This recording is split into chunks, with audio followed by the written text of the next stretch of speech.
more about friends. Country been down so long, it's a must I win. Hold my place like cast iron, won't break, won't bend. Stuck them racks in a all black Hamudo bag. Louis V, Drake, Dover starch, Bowman pants. Used to rock them camo. Welcome to episode 106 of the First Rounders. I'm him. This your boy B. Willingham, aka Eric Gagne. What up, my peoples? King Leon's here. We got a full house tonight.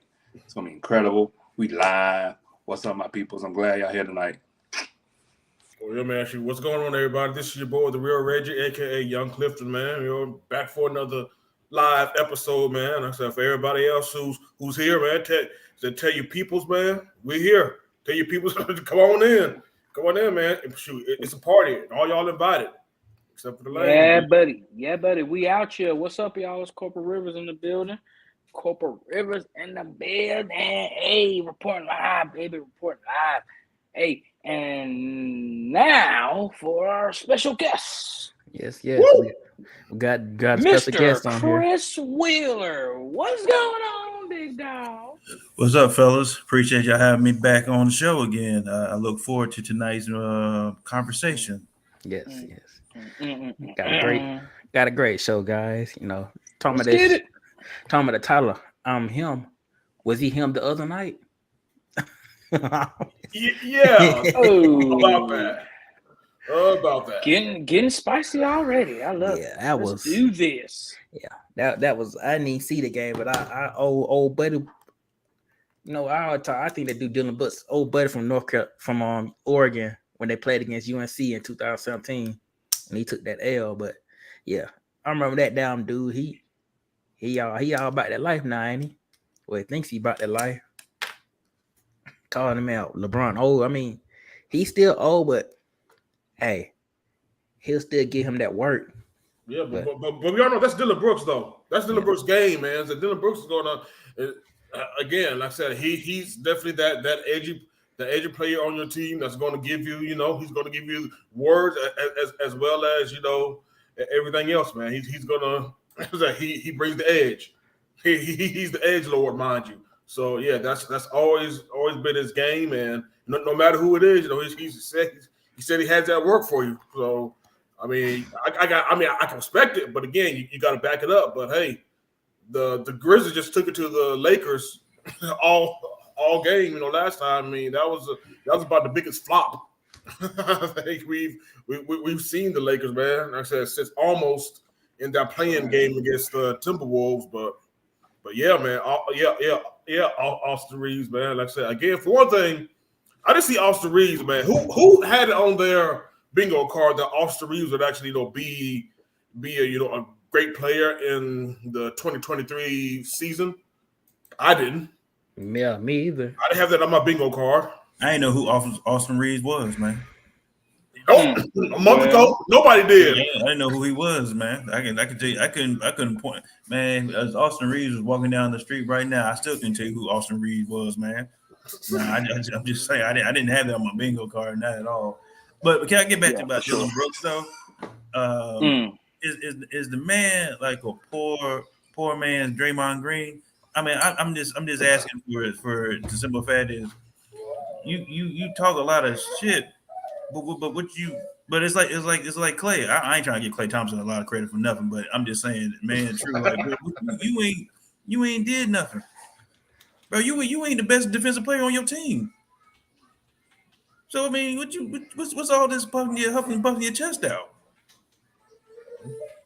I mean, I don't get it. I mean, that's what he does. If that's that man game, okay, cool. I guess so. I don't know, man. It seems it's just one game, man. It's just one game, and you already talking about I am that man. Are you though, bro? It's just the first round, man. I mean, hey, Chris, hey, bro, he's a taller, light-skinned Patrick Beverly. Oh shit! Yeah. What bad is though? Let's be honest, man. Yeah. Patrick Beverly, yeah. All right, because I mean, I saw earlier today they were listing out on the 4-letter network who was LeBron's top defenders, and of course, the number one person was Lance Stevenson. You know, everybody remember him blowing in LeBron's ear. Then they had Joakim Noah up there. I can't remember who all the list of them, but I mean, bro, don't even make the top 5 as far as LeBron's biggest defender. So, like I said, man, I'm just like, yo, you doing the most, man. Just you doing the most. Like I said, the sunglasses, the chain, you know, got his chest hairs out hanging out. Like, yeah, I did that shit, man. Bro, really? But you know. Well, sounds about right, man. Sounds about right, man. But like I said, it is one game. I think that's probably outside of just Dillon Brooks, man. I think the biggest story of that game is the fact that, you know, they had no John Morant, but they had no problems, you know, with the Lake Show. Again, I can't tell y'all exactly what happened in a game. Like B said, I didn't see most of it. I just, everything that I read about it or heard about it was, you know, through you know, through either, you know, FS1 or, you know, every other, you know, sports outlets. So I didn't see anything live, but what I understand, again, it was just a total flop on the Lakers' part, man. You got you know, John Morant, you know, the supposedly best player of the team, you know, out, and you could have easily had a chance to take a commanding 2-0 lead, but nah, man. Like I said, shoot, Tyus Jones came in and gave work. I mean, yes, you got players stepping up and making their shots. I mean, you got guys making up. I mean, like you say, you got guys who are making buckets who normally wouldn't be able to, who not in that would be in that position to hit them buckets, right? Like even the John out there, like, man, you know, these folks ain't supposed to be out there making these shots. Like, well, I'm not saying they're not out there to be making these shots, but they're not anticipated to make them shots. So that's why you got Dillon Brooks wide open, right? Take the 3, bro. Take the 3, because normally that bro ain't making the hit. He ain't hitting that shot, right? But he so happened to hit it, and you know, man, walk around the big chest. Give credit where credit is due. I'm just saying, maybe just, like I said, it's just, I don't know, man. The man just kind of, I don't know why that shit irritated me so much. Like, I can't get off that thing for some reason. Like I'm just saying, like he just sitting in the locker room. Let me shut up, bro. Let me shut up. I mean, again, he's a light-skinned Patrick Beverly, Chris. That's exactly why you can't say it. Nah, man, he on some light-skinned shit. That's what it was. I'm sorry, I didn't want to say that. I'm just saying he on some light-skinned stuff, man. I don't know. Hey, the light-skinned delegation need to get your boy. I don't know what's going on with that. Hey, we don't need to talk about all that now. We don't need to talk like that. He's on his own little world right now. You know what I'm saying? He said we don't claim him at this time. Nah, he's feeling himself. He's in the playoffs. You know what I'm saying? Playing LeBron James, and you know what I'm saying? Like, you get drunk off that sometimes. So you know, just play the game. Yeah. Just play the game. Look, man, you could talk trash, but everything counts, man. Everything counts to go viral. Everything is like, you know, enhanced. So attention's on him now, right? So you know, if he gets, now if LeBron give him that work, he will. Hey now, ain't ill. Hey now, You're not gonna talk. You ain't gonna talk to LeBron. Bruh. When LeBron give him that work, it's you'll be like, oh Lord, I need to be in the gym all off season, because I did not mean to poke the bear. Fast. He was like, I did not mean to poke the bear. I didn't mean to get a bear cocaine. For sure. Can we talk about how LeBron in year 20, right? And he's still out here giving dudes work. I mean, like I said, year 20, man. The man been doing this for 20 years, right? Look, man, some odd years, and the man still being better than most out here. I said before, he's my pick for MVP. But of course, you know, the rules are, you know, you gotta be playing all your games. You couldn't be out for so many times. But for him to be doing what he's doing at 38, he just got the scoring title. You know what I'm saying? Like you know what I'm saying? Like at 38, he's balling, right? You know, like he's doing again the stuff that he's, you know, folks are counting him out for. So, you know, you're right on that. Bro, I'm 36, man, and it take me a minute to get out of bed. I'm just saying, get out there and play this stuff back to back, man. I'm just saying, and I think that's the thing. I think I'm taking it personally from Dillon Brooks, right? Because the man said it don't make no difference. I guess I took that as a personal attack, right? Because damn near LeBron 2 years older than me, and this man out here, you got this young buck as my daughter, throw pots in the background. This man out here attacking this man talking about he old. Bro, hold on, wait, what you mean old? Like I'm at that age now. I'm like, yo, who man's is this? Bro, why you talking about we old? Nah, man, we ain't old. Bro, hey, it's some 38-year-olds that still kick your ass. I'm just saying, like, bro, come on now. Shoot, don't talk too rough. I'll be telling these guys in my unit, hey, you want some? I mean, we can always go to the court, my guy. It's no thing. I took a guy to the court there 2 months ago. My man T said he always got ballers on under the garments. He was talking. He always got ballers, son. He was talking all that trash. He was like, I'm the best player in the unit. I said, oh really? I said, okay, let's go to the court then. Pride does that, right? Play them in one-on-one. All that beat them. But is that a young man trait, right? Is that? I mean, of course, it's a young man trait, right, man? Because we all come up and think about, yo, hey, we can test the old man, right? But I mean, but it's also the thing with being that great as LeBron is, right? You gonna get tested by all these youngsters, right? Who think, hey, I'm gonna take you out, right? But it never is like, hey, like I'm about to test you when you in your prime. Like, nah, you my prime. You still ain't messing with Miami LeBron. You still ain't messing with Cleveland LeBron. Okay, Miami Cleveland LeBron. Hey man run you over, damn on you, and look down on you, right?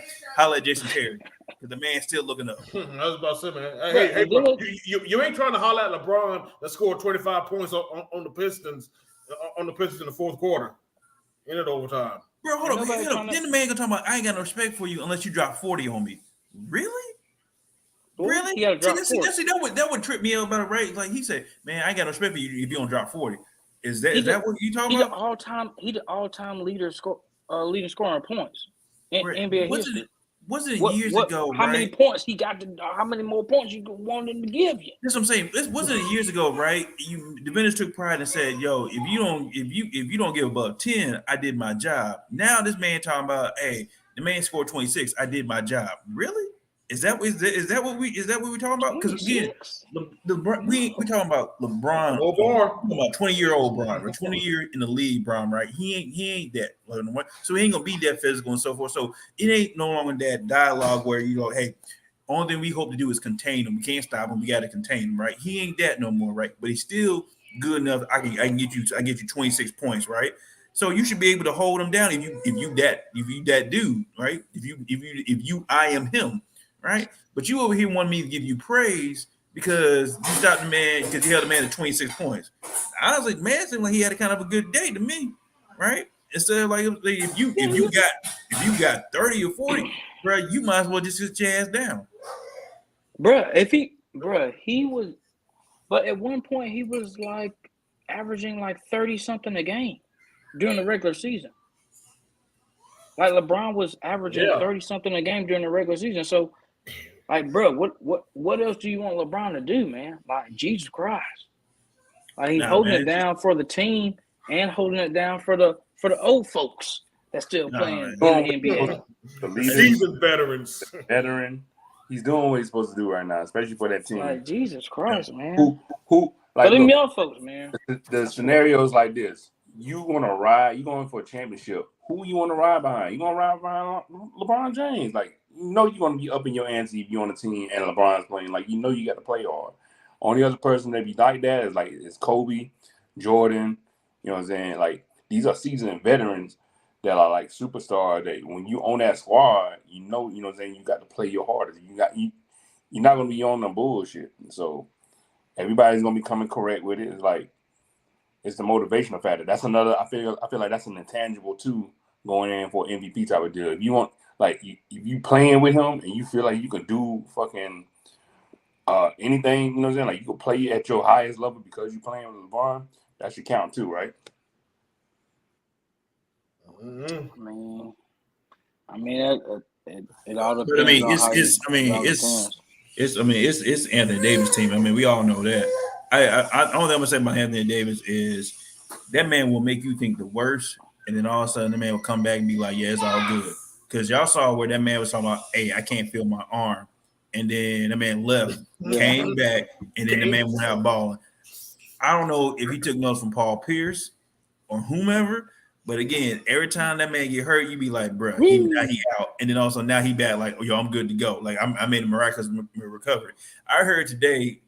Like you got to be like for Anthony Davis, you don't want to call him an overreactor, right? Because you don't ever know exactly what he going through because that's his body, right? But maybe he just like one of them people who like, yo, the pain is so bad, I'm just gonna freak out, and then after I calm down, I'm good to go.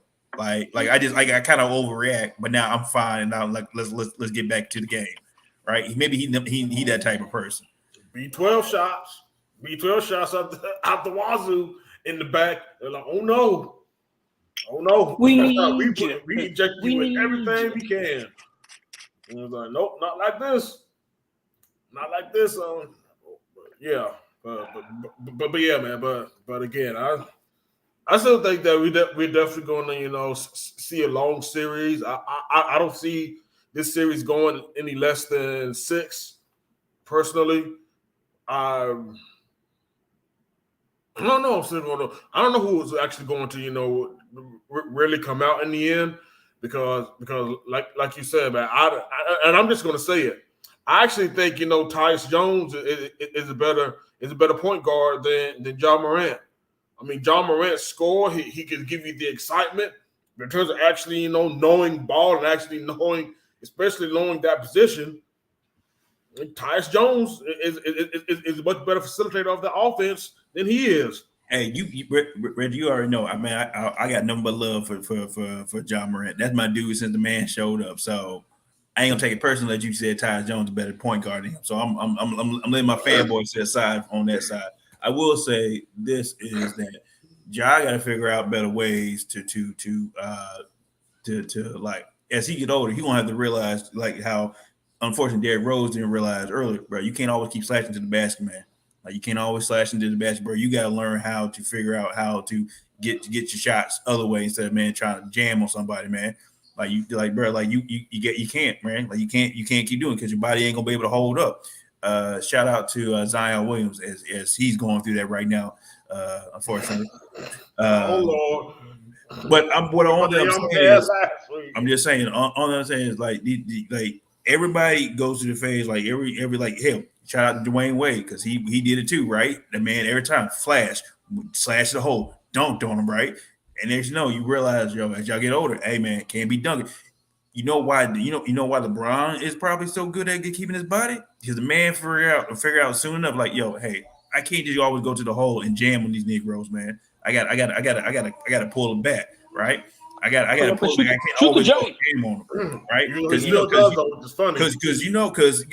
there was a stat from about LeBron, right? How like if you watch his games, right, the first 2 quarters, right, the man going to the hole and he jamming on anybody, but the third and fourth quarter, man, one jumping to go into the hole like that much. That man was going to do a post move at the time when he was learning a post move from Hakeem after the whole Dallas debacle. But that man was doing pull up jumpers, doing fadeaways, and trying to do hooks. All right, the youngsters got to learn, man. Like y'all can't always go to the hole, right? You can't always go to the hole and try to jam with somebody, especially when you got 82 games and then the playoffs where folks knocking you down left and right. You got to learn how to kind of preserve your body, and y'all got to do that. Y'all saw how that man went to the hole, right? And then that man hand went back, went all the way back. Like the man got to learn some more moves, and then just hey, I'm gonna slash at the hole, and I'm gonna jam on anybody who's in front of me. Because like I was saying, because y'all seen the highlights, the man the man will literally start from the free throw line, and it's like, yo, I can jam on anybody. It don't matter who it is. I mean, I'm just saying, like, hey, I like the man, but he gonna have to stop. And for Zion, man's got to choose better health options as far as diet and all the otherwise. I'm just all that I'm saying because when Zion play, he a truth, but the man can't put down the food though. Again, How many years you Honestly, gonna man, say shoot, I'm gonna let y'all have this one, man, because I'm about tired. I'm about tired of talking about Zion, man. After it came out, and that a lot of it is pretty much still based on him. I said yesterday. I mean, not yesterday, but last week, that I think a lot of it is he chose the wrong sport for one. Yeah, That's the main thing. 6'6", 300 will be a franchise OT. So not the next big thing in basketball. I mean, that's a body that can't be jumping up and down on the hardwood for 82 games. That's but that's the crazy part, right? He can't do it. But you saw like when he was healthy, right, and he was playing. Man, he had Pelicans number 2 in the league. I mean, number 2 in the West. but it was like, so still. It didn't even last long. Yeah, it didn't last. But that's what I think that's what the frustrating part is, right? Like I said, when you see is like glimpse, right? You see it. Now, I heard something as well is so the crazy part by Zion, right? All the frustration with him, right? He has played more games in his 4 years than Joel Embiid played, right? Because y'all remember when Joel got out, right? He was in the same conversation with Noel Nerns, right? As a potential bust, right? Because the man kept having injuries and so forth. But Zion played more games in his 4 years than Joel did. And now what do we see from Joel? Joel might win the MVP this year. And I'll get to that conversation about joke after that post after that card that dude made on him last night or the night before. Oh yeah, I'll get to that. But I'm just, but they're gonna put that on there. They're gonna put that on there, or just regular season. No, it's regular season. No, it's regular season. No, but not the playoffs. Yeah, not the playoffs. The only thing I'm saying about Zion is like, hey man, somebody got to talk to the man. Somebody need to get to his ear and be like, yo, hey, you at a threshold, bro. You at that critical point. You need to make a decision, man. What you trying to do, right? Like, I mean, like he seemed very intelligent. He seems to be self-aware about stuff, but he may be some lack of discipline on his part where he's just, hey, I just, I like doing what I'm doing, and somebody ain't getting a hold of him. Somebody needs like. How many times doesn't need to? How many times does it need to be talked to? And it needs and what's the threshold of him getting talked to and him finally taking personal responsibility for his own career? That's the thing about it. Again, you were like 4 or 5 years in the league, man. Somebody had this conversation with this man. Hey, the man came in when he's 19. I'm just saying, you give me. I'm 19. I got super athletic and I'm playing basketball, bro. It's gonna take more than 5 times to talk to me about getting stuff done because I'm trying to remember what I was at 19. What I'm trying to do. You give me millions of dollars, and all I gotta do is play basketball, but I can do what I want. Man, yeah, no. Like I said, you gonna have to. I'm sorry. I just got paid a grip. I'm 20 some odd years old in the league and so forth. Ain't nobody. You honestly, you probably can't tell me a lot. You probably can't tell me a lot with millions of dollars. My money, I'm gonna throw some money in your face. Hey man, I'm getting my money. But it takes somebody. It takes somebody who we respect, and like I said, it might be his daddy, might be somebody on the team. I don't know. I'm just saying the man's been at this point in career and in this time. He played more games than Joel Embiid, and when folks about to write him off, I'm just saying it's an opportunity for him to be an MVP candidate like Joel at some point in time. That's all I just want to bring up. That's all. Yeah. Like I said, like I said, that's. Yeah, like I said, man.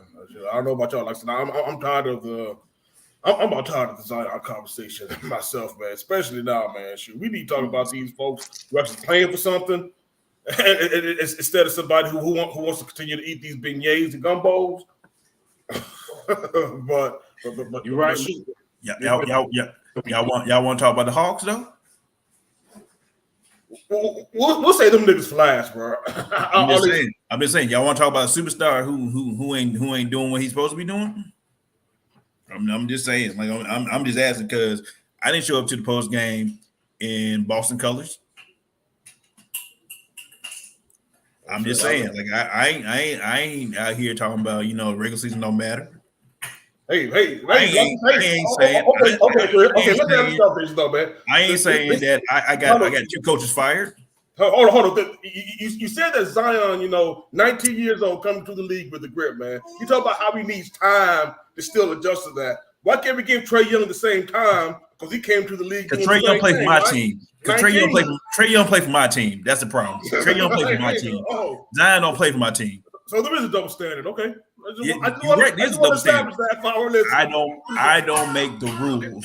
I'm just saying that's the world we live in. I don't make the rules. It is a double standard. Trae Young to get his act together. That's all I'm saying. This is crazy how this is all turning out to be with Trae Young now. Like, why all of a sudden this is the year of him being a WWE villain now? Like, where did this come from? When did this came out of?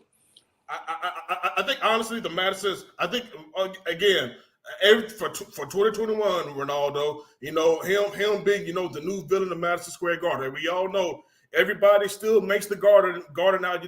It's still the Mecca, even though whether it deserves to be or not, the Garden is still the Mecca when it comes to the Mecca, quote unquote, of basketball. Shout out to Lloyd, man. Lloyd will definitely hate this conversation, but I'm just saying it is what it is, man. Like I said, man, yeah, the NBA doesn't need New York, don't need the Knicks or MSG, for it to continue to thrive, man. And I'm just gonna leave it at that, though. But I think what he did there, everything stemmed from 2021, and I said that was the main thing that hurt this man, is that he thought he arrived after 2021. Where there's still a whole lot more game to be played, a whole lot more game that can still be added to him. That's exactly why I said what I said about John Morant. John Morant might be exciting, but John Morant is still he's not a great basketball player now. He isn't. That's why the office look like it actually is something. Hey, Tyus Jones. Bro, that's why Tyus Jones playing the office better, bro. It is what it is. Bro, if I could dunk on you right now, I'd dunk on you right now. Don't disrespect John Morant like that, man. Fuck John Morant. Don't do it like that. We disrespected him last week. We called the dude fake gangster. He is. First of all, take away that man. Take away that man personal life and then one from his basketball life. I don't know what that man gonna do in his personal life. I don't know what. Memphis do that to you. All right, that's all I'm gonna say. Memphis do that to you. Y'all know how Memphis is. All I'm saying, y'all leave John alone. Leave my man alone. What you say? When Ja gonna do something? He's skinnier than all of us, bro. Like, he ain't no killer, man. Motherfucking sticks out here, bro. Hey, like I said, one shot, he dead. It don't matter what a shot hit him. It don't matter what a shot hit him. He dead. It don't matter. It can hit him in the ankle. He dead. Damn. Motherfucking skinny, bro. Hey, did y'all know? Did y'all hear this story about Ja and his mama in Finish Line, or is it Finish Line or Foot Locker? Yeah. Y'all heard the story? Okay, so you heard the story, right? How his mama was having an issue at Foot Locker, right? Mm-hmm. And she called him up and says, "Hey, Ja, I need you to come up and hinder." This Negro showed up with 12 goons and was like, "Yeah, I got you." First of all, why are you showing up to the Memphis Mall with 12 dudes to go handle a store associate because your mama got into it over a discrepancy over a bill? Man. That's what I'm saying. Because he is this big. But that's what I'm saying, though. And scary, and he didn't grow up like that. So he's trying to do it now because he got a lot of money and he can influence people and pay people to do this shit. He's purple the fraud out here. Yeah. Fraud. I'm sorry. Fraud, bro. That's what I'm saying. That's what I'm saying. Take the personal stuff away. That's what I'm saying. Let's take the personal stuff away. That's all I'm saying. That's all I'm saying about him. So that's all I'm saying. So essentially, we saying what we thinking about the Hawks is they're gonna get swept, and we just go on about that. That just is what it is with that. Again, I will say this though. Like you said, man. They're not gonna win one game. No. I don't think so. No, I don't think so. I don't believe in Trae right now. I'll give him a summer to see if Quinn Snyder can get something out of him. But right now, no. But and also, I'm disappointed in my boy DJ. You constantly double the triple team because literally nobody else can give you anything. That's pretty. Boston is doing exactly what Miami did last year. Miami laid out the game plan of how you play the Hawks. And because we literally have nobody else that can consistently take pressure off of Trae, we pretty much getting the bullshit that we're getting. And like I said, I've been hard on Trae too, man. Everybody, in fact, man, Ronaldo, T, and B can tell you that I already gave my spill on Trae. I don't think talent is not the problem with Trae Young. And I don't think Chris Snyder came here, if he didn't think he could get the most out of Trae. I think Reggie, what I tell you about Trae Young? What I tell you? I called a long time ago about the man. I told you I called about it. As soon as the man talking about is, hey, it's hard to get up for the playoffs. Really? Not the playoffs, Is regular season. But that- again, How? Trey said, What? Trey said, What? Trey said what 98% of the league thinks. That's that's the main thing. So, no, Nobody here's cares about the regular season in the NBA. I don't want to get on this up. Here's my theory. Here's my theory about this, right? Nobody. King Leon recognizes him.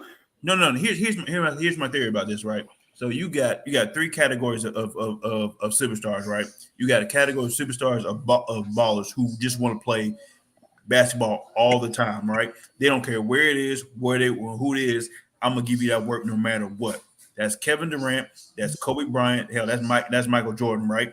Like, hell, I want to give you the work all the time. Hell, a little bit LeBron, right? I'm gonna put KD in that, but no. Have you not seen KD? KD rolled up to the Rucker. KD was like, "Yo, I'm gonna work anybody up here." The man rolled up to the Rucker. I ain't see Trey Young at the Rucker. I ain't see him, the man at the Rucker. KD was like, "Yo, I'm gonna the Rucker. I'm gonna give everybody that smoke." Trey Young be balling. He be balling with stuff on a lot on the offseason. Yeah. Hold up. No. That's what other dudes. KD went out there with all them other folks. Hold on, Chris. No, KD can pull up at the Rucker, but he can't lead the team by himself, though. Okay, see again. Hold on. I'm getting to my that work. No. I'm getting to my other categories, right? I'm getting to my other categories because I'm glad you brought it up. That's tier 2, right? There is the who just want to play, who just want to ball, right? But don't want the responsibility of being a superstar. That is hold up. That's who's ball. That is LeBron, right? LeBron want to be like, hey, I want to be a leader of the team, but I'm a ball too, though. Like I want that pressure on me to be a team. Dwayne Wade, like there's a certain level of it, right? I just want a ball. That's KD who's like, hey, I want a ball. I don't want all the extra responsibility of being a leader of a team or anything like that. I ain't trying to do that. That's Steph. Steph's like, hey, I'll lead. That's my team. I'm gonna do all that, right? I'm gonna do all that. And it's my daughter walking around here yelling about whatever. I guess she don't agree with my point. And then you got people who want to ball on a certain stage. You got people who want to ball on a certain stage, right? That's Trey Young. Trey Young ain't trying to ball all the time. He just want to ball on a certain stage. Like, again, that man said the bigger stage, that's when he want to ball. If it's on a Tuesday night playing Orlando Magic, man ain't trying to go out there and play. That man just like, it is what it is. Like, I ain't trying to do that. Hey, that's when I'm low management days. That's what I'm saying. It's low management day. I ain't trying to go out there. Hold on, but this man still leads the league, in total assists per game, though. I think he don't want the ball every game. I think it's an overstated argument, and I think it's something again that he gets hit again. He's getting knocked because he said he was off filter. He was off kilter. He was unfiltered in the interview. Did it bother me when he said it? Hell yeah, it bothered me when I first said it too. Because again, this is your job. You're a professional. You need to come out. Again, like we did with load management. If your job is to play these games, you still come out and play these games. Now, of course, you might not want to play these games every day. It's just like any other job. But at the same time, though. But does he not show? But hold on. But here's the question. But the problem is that he says it, but he still doesn't show up on Tuesday night sometimes, right? He disappears. That's the problem. That's the problem. Like you every Tuesday though. That's the thing. Bro, hold up. Kobe showing up every Tuesday. Every Tuesday. Bro, hold up. You want me to treat this man like he a superstar? Bro, Kobe showing up every Tuesday. LeBron showing up every Tuesday. They ain't taking no days off unless the coach tell them to take a day off. Not everybody takes a day off. I'm just saying, y'all want me to give this man respect like he a superstar. But guess what? You a superstar, you the leader of the team. I expect you to lead the team. You don't take no days off until the coach says so. You are automatically out here saying, yeah, I'm taking days off, bro. Like I'm already letting you know. So why am I giving that man a pass? You know why? Because we gave Kawhi Leonard a pass. I didn't give Kawhi Leonard a pass. I ain't get quiet shit. I ain't get quiet nothing. You might not have, but everybody else has. So that's Kawhi's uncle out there. That's Kawhi's uncle. First of all, Kawhi. The reason why Kawhi out here acting the way he acting because he played for the Clippers. All right, Clippers, doctors and physical team ain't nothing to be trusted. He's doing this to Spurs. He's been doing this to Spurs, brother. And I remember. Blame Popovich. You trying to blame Kawhi, but you need to blame Greg. You need to holler at Greg, call up Pop, and said, "Hey, bro, you ruined the league by doing load management." That's who you'll beef with. Ain't Kawhi. You're right. I'm You're out right. here doing that. Papa's load managing, the Twin Towers. But again, that's what I'm saying. That's what I'm saying. Don't say Kawhi just took it to another level. Because the man didn't trust the Spurs team. That man didn't trust the Spurs doctors, and so that man was like, "Yo, hey, I'm going somewhere else, and I'm gonna go win me a championship in Toronto." That man literally said, "Yo, I don't trust y'all. I'm going to Toronto," and the man won a championship. I'm just saying, I ain't blaming Kawhi. That man did his way, got him a championship. I ain't got much to say about that. No, I blame him. Damn it, because this man still, even though he's playing the good playoff series so far, man, still on the milk cart. King Leon, have you seen my man? Has he been up? Has he been put up the milk cart yet? I owe Kawhi Leonard an apology. I heard he's out tonight or tomorrow. Oh yeah, he's out tonight. He's out. So, yeah. But look, when he balls, he balls, right? Like he's a defensive, like when he balls. Like he just does. He's a real two-way player. Yeah, something that DeAndre Hunter's not. Nah, man. Nah, I'm gonna tell you what, man. Because I was going to say this when we got to the King, Kings Warriors. That if DeAndre Hunter wants to be if he wants to save his career and actually know what a 3-and-D player looks like, put on tape of Davion Mitchell. That's who you need to be. If you actually want to give something to the league, man. It's like forget everything else. You're not going to be the next Kawhi Leonard. You are not going to, be a great scorer. But what you can be is if you can actually, get your career back, Davion Mitchell. That's who you need to be. That's who you need to be right there. I ain't mad at you for that. But Chris, I definitely want to come at you, Chris, because like I said, man, a lot of the stuff, I think me and you share a lot of the same, criticism of Trae Young, on the whole. And like I said, I've expressed this on the show plenty of times because, like I said, I don't think Trae Young is that secretive of a goose that you don't hear any, if offer comes around and it makes sense. But that's the thing. If it makes sense. Perfect. By all means. But at the same time, like I said, again, that's the one thing I just don't want to see, Don't give away somebody, who can be talented. Who is talented. And if you could still, like I said, if you could still get something out of them to definitely, get your investment back for them, then by all means, make it work. Make it work. Put some better people around him. He a Joe Johnson in my eyes. They're showing when Trae is not playing. Yeah, he ain't that trash. Trae is playing. I know, right? Oh, shit, that's just damn disrespectful, bro. Like, damn. Really is. Trae is playing. That's a showing. You could have at least said Josh Smith. I'm just saying. I'm asking. If y'all want me to give this man props for what? He a Joe Johnson. I'm just asking. What is he with us right now? Yeah. He's still the best team. He's still the best player on the team. But Joe Johnson was the best player on the team. Joe Johnson was the best player on the team. So what was that? That's what I'm saying. Like that's what I'm saying. Like we giving this man because the man gives buckets, right?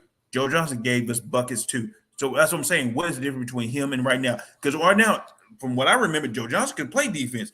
Trae can't. Also, we gonna give this man credit because he can pull up from half court and hit a shot. Okay, cool. What? But bro, you on the back end, bro. You laying on the defense, bro. Like you ain't trying. Like we. So now that's falling on the coach. Then that's falling on the coach because look, not too long ago, the Hawks was in the Eastern Finals, were they not? Yep. Okay. Let's y'all want to really break down that Eastern Conference run? Y'all really want to do that? Y'all really want to say that? Okay, y'all really want to do that? Figured out who Ben Simmons really was. I'm gonna say that's what I'm saying. Hold up. Ben Simmons literally Ben Simmons was like had a mental breakdown on the court, and that man couldn't shoot.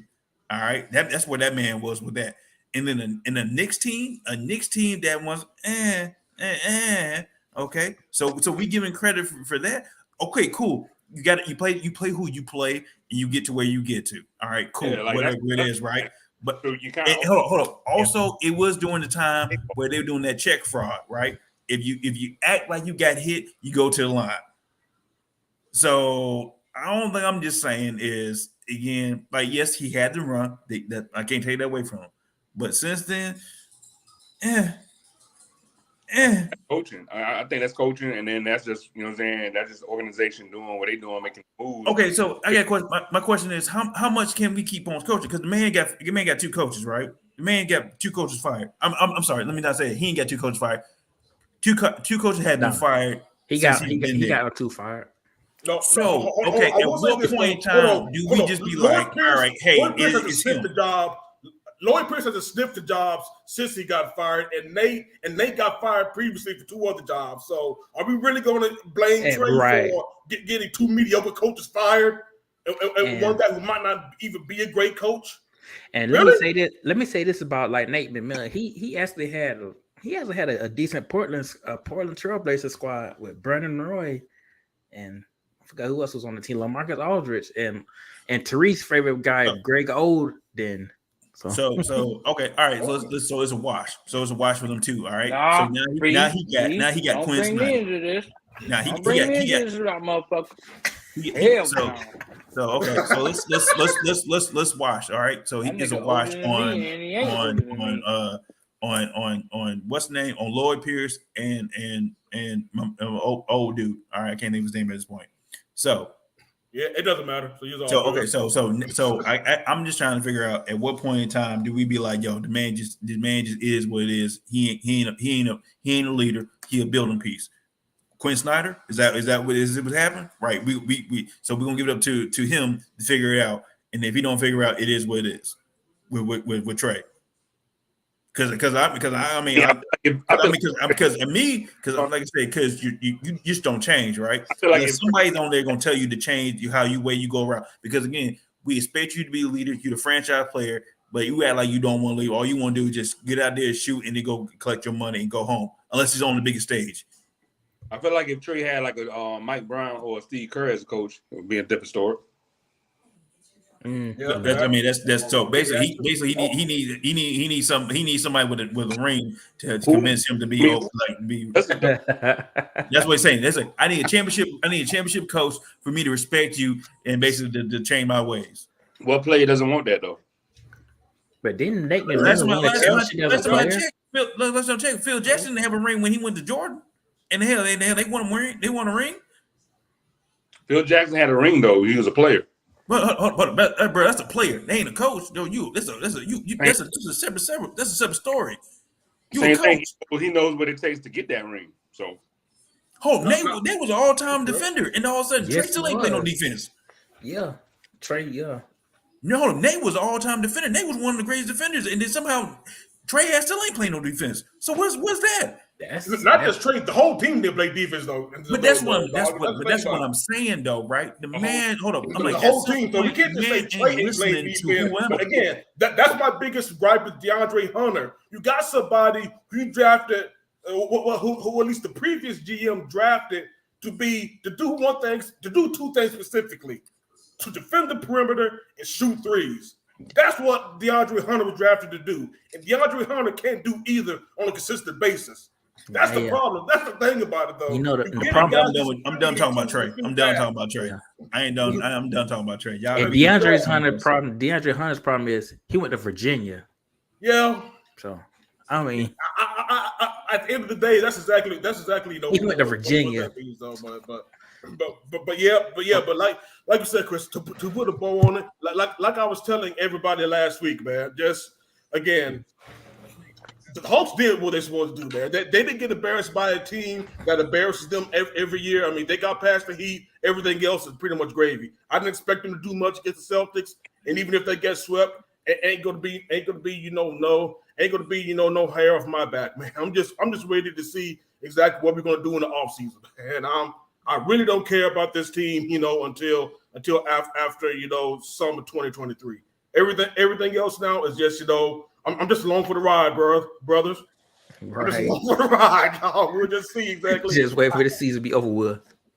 Yeah. Not even that, man. Again, I'm just along for the ride, man. It's like, man, okay. Cool. They got. I mean, they still got a long way to go because Boston's still gonna be Boston. Milwaukee's still gonna be Milwaukee. They're like too good of a team, a squad to be doing what they're doing right now. So it's like, it's just there has to be some kind of leeway of what they can do to kind of interject themselves into that mix. But I have no idea what it is. But yeah, I don't know. Like, hey, Ronaldo, we're not getting paid enough to figure out what that idea is. That's why we got GMs and presidents to figure that out. Like, we ain't getting a check that's why for they this. get paid millions of dollars. Like that's why they get paid millions of dollars. If it's that easy, if they could look, I would love to take that job. I would run that bitch to the ground. I would, but I would love to take that job because I could get that paycheck. There we go. Yeah. Absolutely. That should But be I will say one thing. like 2 years. I'd be like, yeah, I know what I'm doing. I don't, but I'd be like, hey, let me get that job. See what's up. But I will say this though, y'all, man. But like I said, man, we definitely might see, the current iteration of the Hawks maybe coming to an end soon, though. But that definitely pales in comparison to we might be seeing the dynasty of all dynasties, at least in the recent memory, might be slowly coming to an end, y'all. Oh, the Warriors, bro, they trash on the road. I don't know what that's all about. They trash on the road. Oh yeah, they've been trash on the road all year. Yeah, You they can't trash win. All year they've been trash on the road. You can't win a playoff series, and you got a trash ass on road record. Like, bro, you ain't gonna win. You're not gonna win nothing, man. Like, hold on, 30 losses on the road, bro. You ain't gonna win nothing. The most defending champion ever. It was at least bad. the most defending champion ever. It was very very bad. And but still, y'all. But again, you talked about it. You brought him up, King Leon. Then Mike Brown, man. Again, shout out to him for being, the only coach that was named unanimous coach of the year, man. Like I said, definitely, and I'm definitely glad, to see him. He definitely bounced back after those stints with Cavaliers. He took his lump. Cavaliers and the Lakers, man. He took a lot. Back. Perfect. Yep, he bounced back, and now unanimous coach of the year, man. Like I said, I'm definitely, happy to see, Mike Brown. Definitely, he basically did like us, man. I mean, shit, we all got real jobs where we had to get, fired and laid off, man. But hey, he said it wasn't over. That man put his head down, worked, and now this man about to bring down the light skin empire, man. So you know what, Mike Brown's all right with me, man. Mike Brown is all right with your boys, so. Yeah, man. So yeah. Good. Like he just had the inside. He has the inside information. Like he's been. He's been with the Warriors. He knows what they do. Like he knows who's gonna cut where and this, that, and the third. He kind of like knows them like the back of the hand. So that's an advantage you have, right? You're gonna have that to go against. Like that's he's using against the Warriors at the moment. I'm gonna be interested in seeing what he does if the Warriors and go to the next. Like they're gonna be part of the Lakers. Let me see what he does against the Lakers. That's on camera. If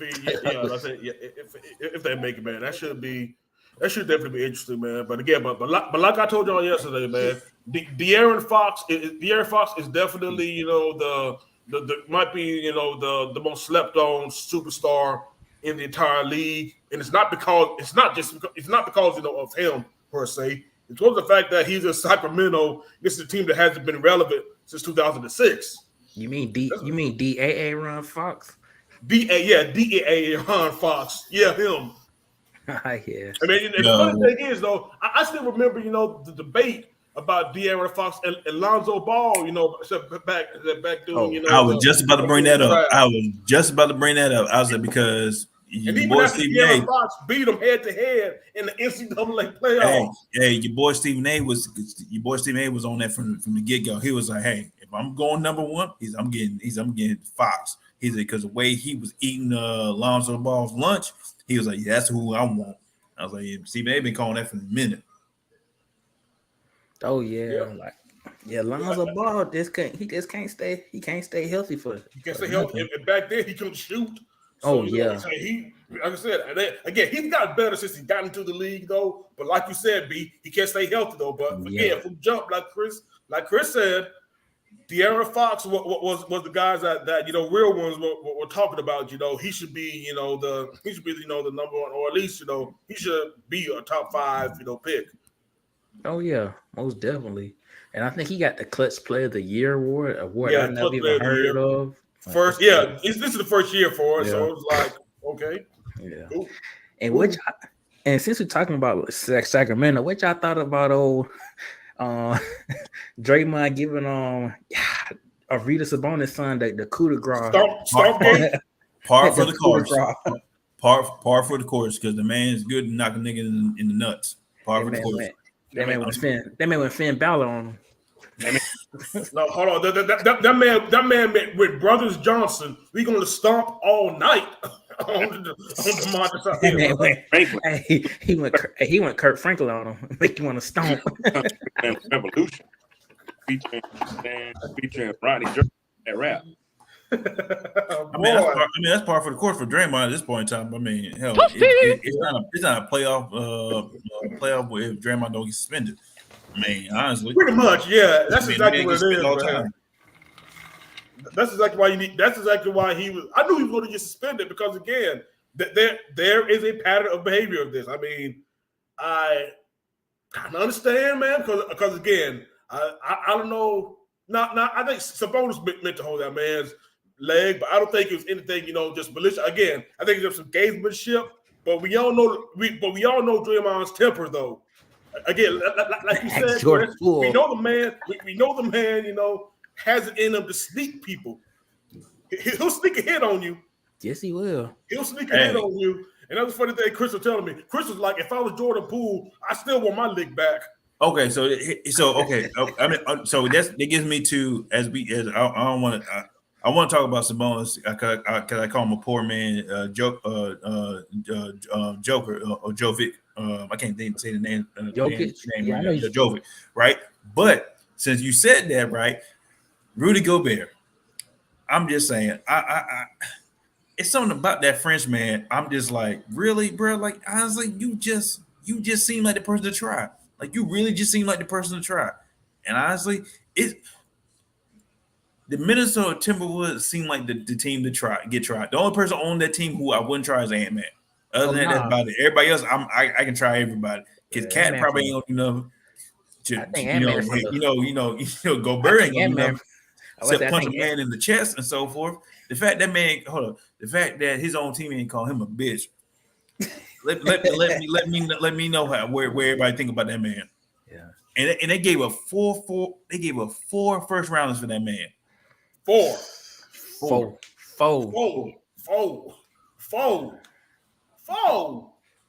Why?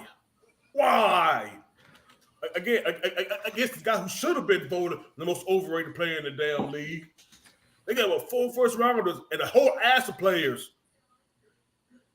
I can't get it. I don't get it. I don't know what they were trying to recreate the Twin Towers. But I mean, like I said, Cat just, bro, the fact that I still can't get over the clip that Cat getting choked out on the floor is just, it is like, I'm like, y'all remember that clip? That man was literally getting choked out on the floor. I don't like I said again. Like you said, man. Like you said, Chris, that shit food, dog. Yeah. That shit food, bro. That shit food, man. It's getting ate all day. That's exactly why them Negroes about to get swept by the Denver Nuggets, man. we gonna leave discussing that playoff series like that, man. That's another sweep. I just want to let you know. Did y'all know, man? Jovic was averaging 25. Hold on, he was averaging 27, 13 rebounds and 9 assists in the month of February. On 63% shooting from the field, and then it was 40% 3 points. Bro, hold up. What kind of video game shit he was on? Bro, and the fact that nobody knows about it, I had to look that stat up, right? Because somebody told me, I was like, I don't believe that. I looked it up, right? And the fact that nobody knows about it is because it lets you know that nobody watches the Denver Nuggets at all. Yeah. Right? The man out here giving work and ain't nobody knew about it. That's why nobody respects Denver Nuggets. That's why nobody expects Denver Nuggets to do anything in the playoffs. Nobody watches them. I believe. Hey, y'all need to watch that man because, like I said again, that man out here giving work to folk, and ain't nobody even paying attention to that man. I mean, literally, that man is out here just working folk. I blame the outlets for that. They're going in Denver, man. You're gonna be playing. They be playing at 10 o'clock, 11 o'clock. Folks got to go to work. But that's what I'm saying, right? The man play at 10 o'clock. Ain't nobody be watching it unless you an NBA head, right? You look and be like, oh, okay, I see why Joffrey get the MVP votes because the man out here working these Negroes, working these folks left and right on some stupid stuff. Like ain't nobody be paying attention. I'm just saying, like that man, like it's again that man's underrated and ain't nobody paying attention to that man. That's all I'm saying. Really? Yeah, but let's just go back, man. Let's just go back to the Warriors real quick, though, man. Y'all, do y'all see the Warriors? Are the Warriors done? Are the Warriors done, y'all? Yeah. They can't win at home. They done. They can't win. The only way they can win is win at home. They can't win on the away. I will say this though, man, and you know because you know Chris, because you know I talk to. Because every time we talk about basketball at your crib, man, and Cat's nearby, because she's probably the biggest Draymond fan that you're ever going to find, though. But there's one thing that we definitely do agree on: Draymond.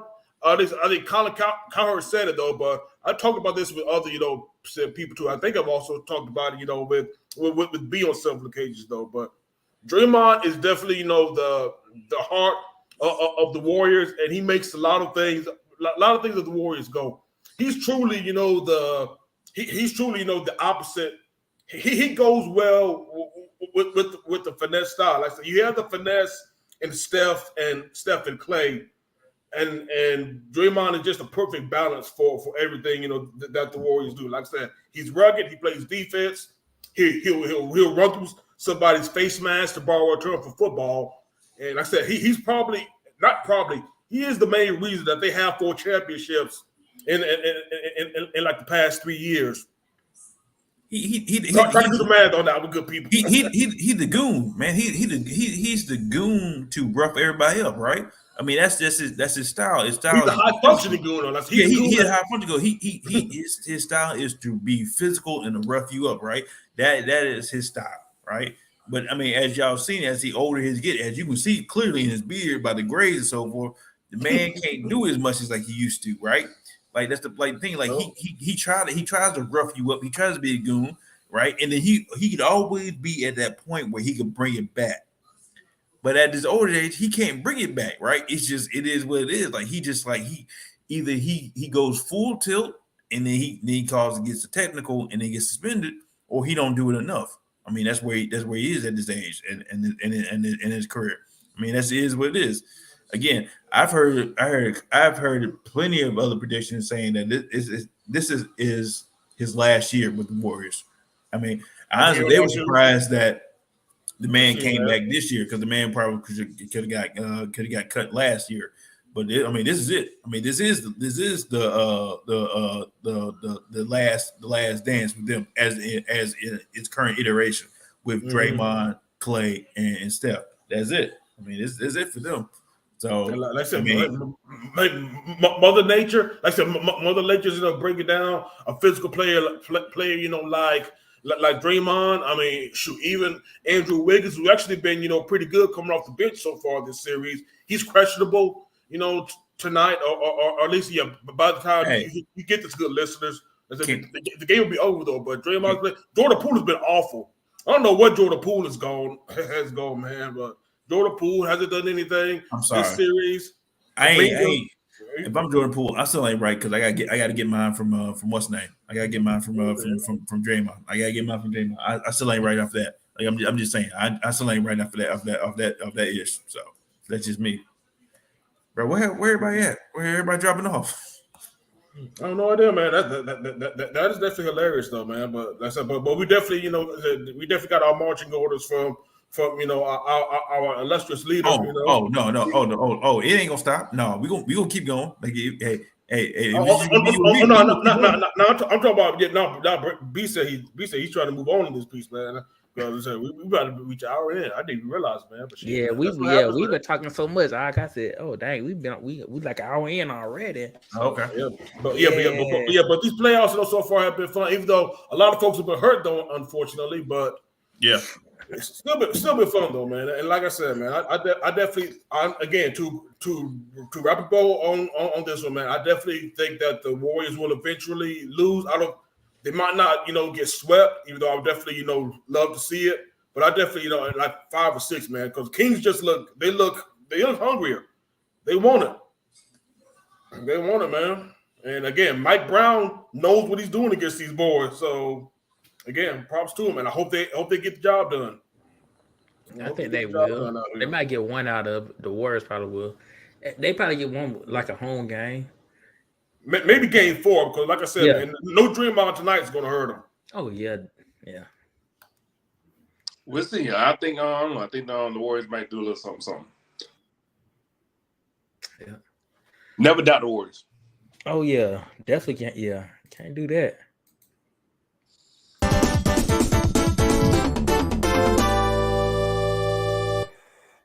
Classic. Yes. So next we got some major moves happened this past weekend with the NFL. That one Jalen Hurts getting paid. Cream, get the money. I can't rule everything. Dollar bill, y'all. Yes. Mm-mm. More money, more problems. Drake said, "Bring on the problems." Bring on the problems, boy. He said, "Bring all the problems." Man, Jalen said right now, man, what problems? Right, he has no problems. Now. The only person who should be having a problem right now is Lamar Jackson and his I would say he need to fire his agent. So his mama. Well, he fired himself. Yeah, he really need to talk to his mama. He really need to. He be like, "Hey, mom, what's going on? Why we ain't got a deal?" This man. I'm trying to buy you a house, mama, but you ain't doing a damn deal. Hey, we're talking about you multiple houses.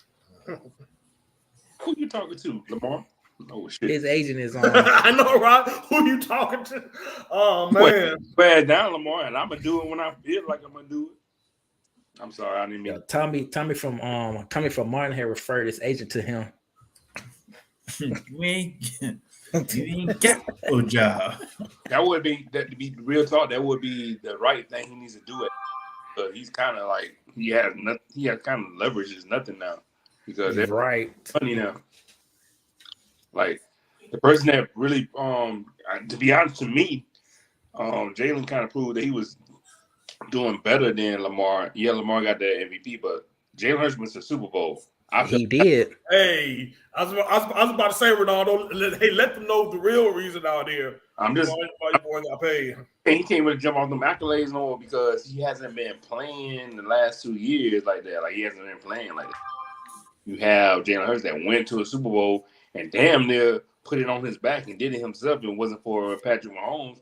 So like, that's the bar to me. Like I ain't Lamar. Like you gotta either you should take that deal that like Jalen got, or you might be getting a little bit something smaller, or you need, you know what I'm saying? You gotta play out that tag now and go hard and win a Super Bowl if you want something bigger than that. That's the real talk. I want to say the latest thing that I heard like a while back was like the Ravens were giving her like 3 years, like $133 million guaranteed. Man, it's like, yo, what are we doing, son?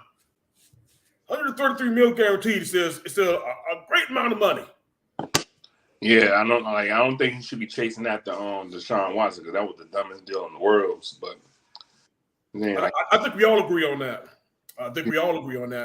He should be but I mean, again, I feel like also, I mean, if the devil's advocate of it, like he's going all this way right now. Like if he gets an agent. And I would say like this: if he got most of the shit he needs done, and all he needs to do is sign the contract, then go ahead and do it and stop. You know what I'm saying? Stop this whole back and forth. But if he needs to get if he's too far behind, he needs to go ahead and get an agent and go ahead and pay that 10, 15, whatever % of the contract. Because he ain't getting nowhere with this. But, you know, and he could get hurt. He could get hurt this year. He could fuck himself up. Yeah, but again though, some people think that. At least a lot of people are adamant, and I don't blame them for thinking this. A lot of people don't think he's going to play under that tag, though, Ronaldo. Yeah, any thoughts on that? It's good. It's good money though. 30-something million is a really good amount of money. But he should took that deal from what they were saying they were going to give him. Should have grabbed that deal, and then we up after that deal. You know what I'm saying? Like, but that's just me. You know what I'm saying? Like, again, Jalen's kind of playing it the way he's supposed to be playing right now. So, I mean, and I'm going to focus it back on Jalen Hurts. Like, he did a good-ass job on doing what he had to do. Like, you know what I'm saying? He set himself up to be highly paid. You know what I'm saying? Like, absolutely. He's been like that since Alabama. Like, you know what I'm saying? He's been that player that has been, you know what I'm saying, looked at as he wasn't gonna be good enough. He always was the underdog. He like, I got this mindset, I'm gonna keep playing. They had a dope story about him this year with Michael Vick and I think Donovan McNabb was talking to him, but it was like, you know, all quarterbacks for the Eagles talking and seeing his whole impact of being a quarterback for the Eagles. He's doing the thing, man. I'm interested to see this year though, because he got the money, but he lost some players on his squad. So yeah, yeah. You know what I'm saying? Like, the squad ain't gonna be the squad that was last year. So what he gonna do? But the good thing though, he didn't lose. You know, like he didn't lose AJ Brown though, man. That's the one thing about that. He got his main weapons, and AJ Brown and Dallas Goedert. So, he still got them. He still got them boys. And so you know what I'm saying, do a little something. But that defense ain't, you know what I'm saying. That defense ain't up to snuff no more. He's gonna need to score 30 a game, Ronaldo. He's gonna definitely need to score 30 a game next year. So, and the offensive coordinator went to the Colts. Mm-hmm. These all play key roles to me. Like, he was good because the offensive coordinator came in and did the damn thing. Once the offensive coordinator leave, we want to see what happens. Like, I'm not putting anything off against. Well, I am, because if he comes up to play us, then fuck him. So it's it's going to be depending on what that offensive coordinator and the defensive coordinator will happen, man. I want to see if they could sustain what they did last year. Oh, absolutely. That's definitely thing for Super Bowl runner-ups is always getting over that Super Bowl hump and curse. And Chris, I will say though, I'm definitely sorry that we're talking about the Eagles as much as we are, man. But but Jalen got a grip, bro. So hey, all thing I was gonna say is, as a Cowboys fan, I'm not talking about the Eagles. So as Kendrick Perkins says, proceed the hell on or carry the hell on, because I ain't talking about the Eagles ass. So y'all ain't getting from me on that. So the funny thing is, to our listeners who don't know, Chris is the brother of one of our former guests, really a friend of the show, Coach David Wheeler. I said that's his older brother, and David happens to be an Eagles fan, so yeah, those are very interesting sports debates. Between those two, they call each other during the games. When the Cowboys and Eagles play each other, it's very funny stuff. Good listeners, man. Like I said that, y'all. Yeah, man, that's craziness. Fuck the Eagles. Let me say it one more time. Fuck the Eagles. Oh, there it is. Yeah, he has all the rights to say that too. Yes, he does. Absolutely. Also, ain't no other way. Jalen, Alabama. I'm an Auburn fan, so I don't have no problem with Jalen, but fuck Alabama too. So just want to put that out there as well. I think Oklahoma probably has a better chance of claiming Jalen now. Sorry, Catherine, but yeah. But, I mean, you know what? No. Them Alabama fans still claim him. After they threw him to the trash, they exactly. still claim that man. They still claim that man.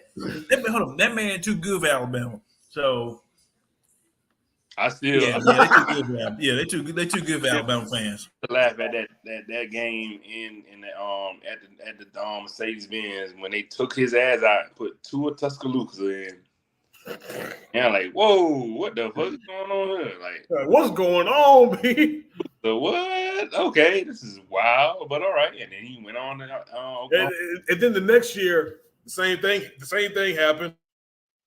Tua was messing up, and he had to come in and save Bama against Georgia in the SEC championship game the next year, which is very hilarious. So yeah, man, the irony of how all that plays out, man. But all in all, in the end, good job on Jalen.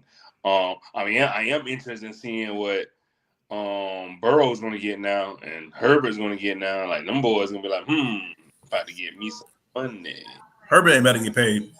You don't Herbert ain't getting paid compared to Jalen, compared to Lamar, compared to Burrow. What has Herbert? Where has Herbert done? True, but I mean, it is the Chargers, and LA gonna probably give them. Man, LA That's the thing cheap about as the shit. Chargers are They ain't cheap, about though. to pay. Hell, they ain't about to pay a damn thing. Hell, they cheap as Chargers are shit. cheap. Yeah, they ain't about to pay. Hell, we talk about the Cincinnati. LA cheap as shit. I mean, the LA Chargers, they cheap as shit as well. They ain't about to pay. They ain't about to pay that man. Honestly, their cheapness is why they're not at San Diego right now. Because that's why they did build their own stadium. Because it's basically just eat off of Stan Kroenke's cream, at SoFi Stadium. Nah, yeah, you're right. Maybe Herbert might get a little bit under Jalen Hurts. Herbert's gonna get paid though. Herbert's definitely gonna get paid. Burrow's Still. getting that money. Herbert's getting money. Joe Burrow might be the next one to reset the market though. But like we were saying, Cincinnati is also a historically, an organization that historically didn't pay either. But they've gotten better though. Yeah, you're right. They don't got no kind of money to put away to give that man. So they're gonna be like, keep on playing, Joe. Keep on playing. We'll get you eventually. We're gonna pay you. We'll pay you. We good for it, Joe. We good. Since now you're gonna fuck around and let Joe Cool go. Shit, ain't gonna be no world of hurt.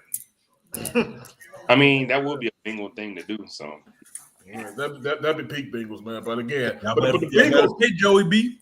The Bengals are showing, though, unlike the Browns, the Bengals are actually showing themselves to be a real organization now. They've actually been grown. They've actually, shown that they can correct the mistakes of the past. They One thing we can say about the other team in Ohio. Didn't get Joe Burrow, I would felt like they would have still went down to the shitter.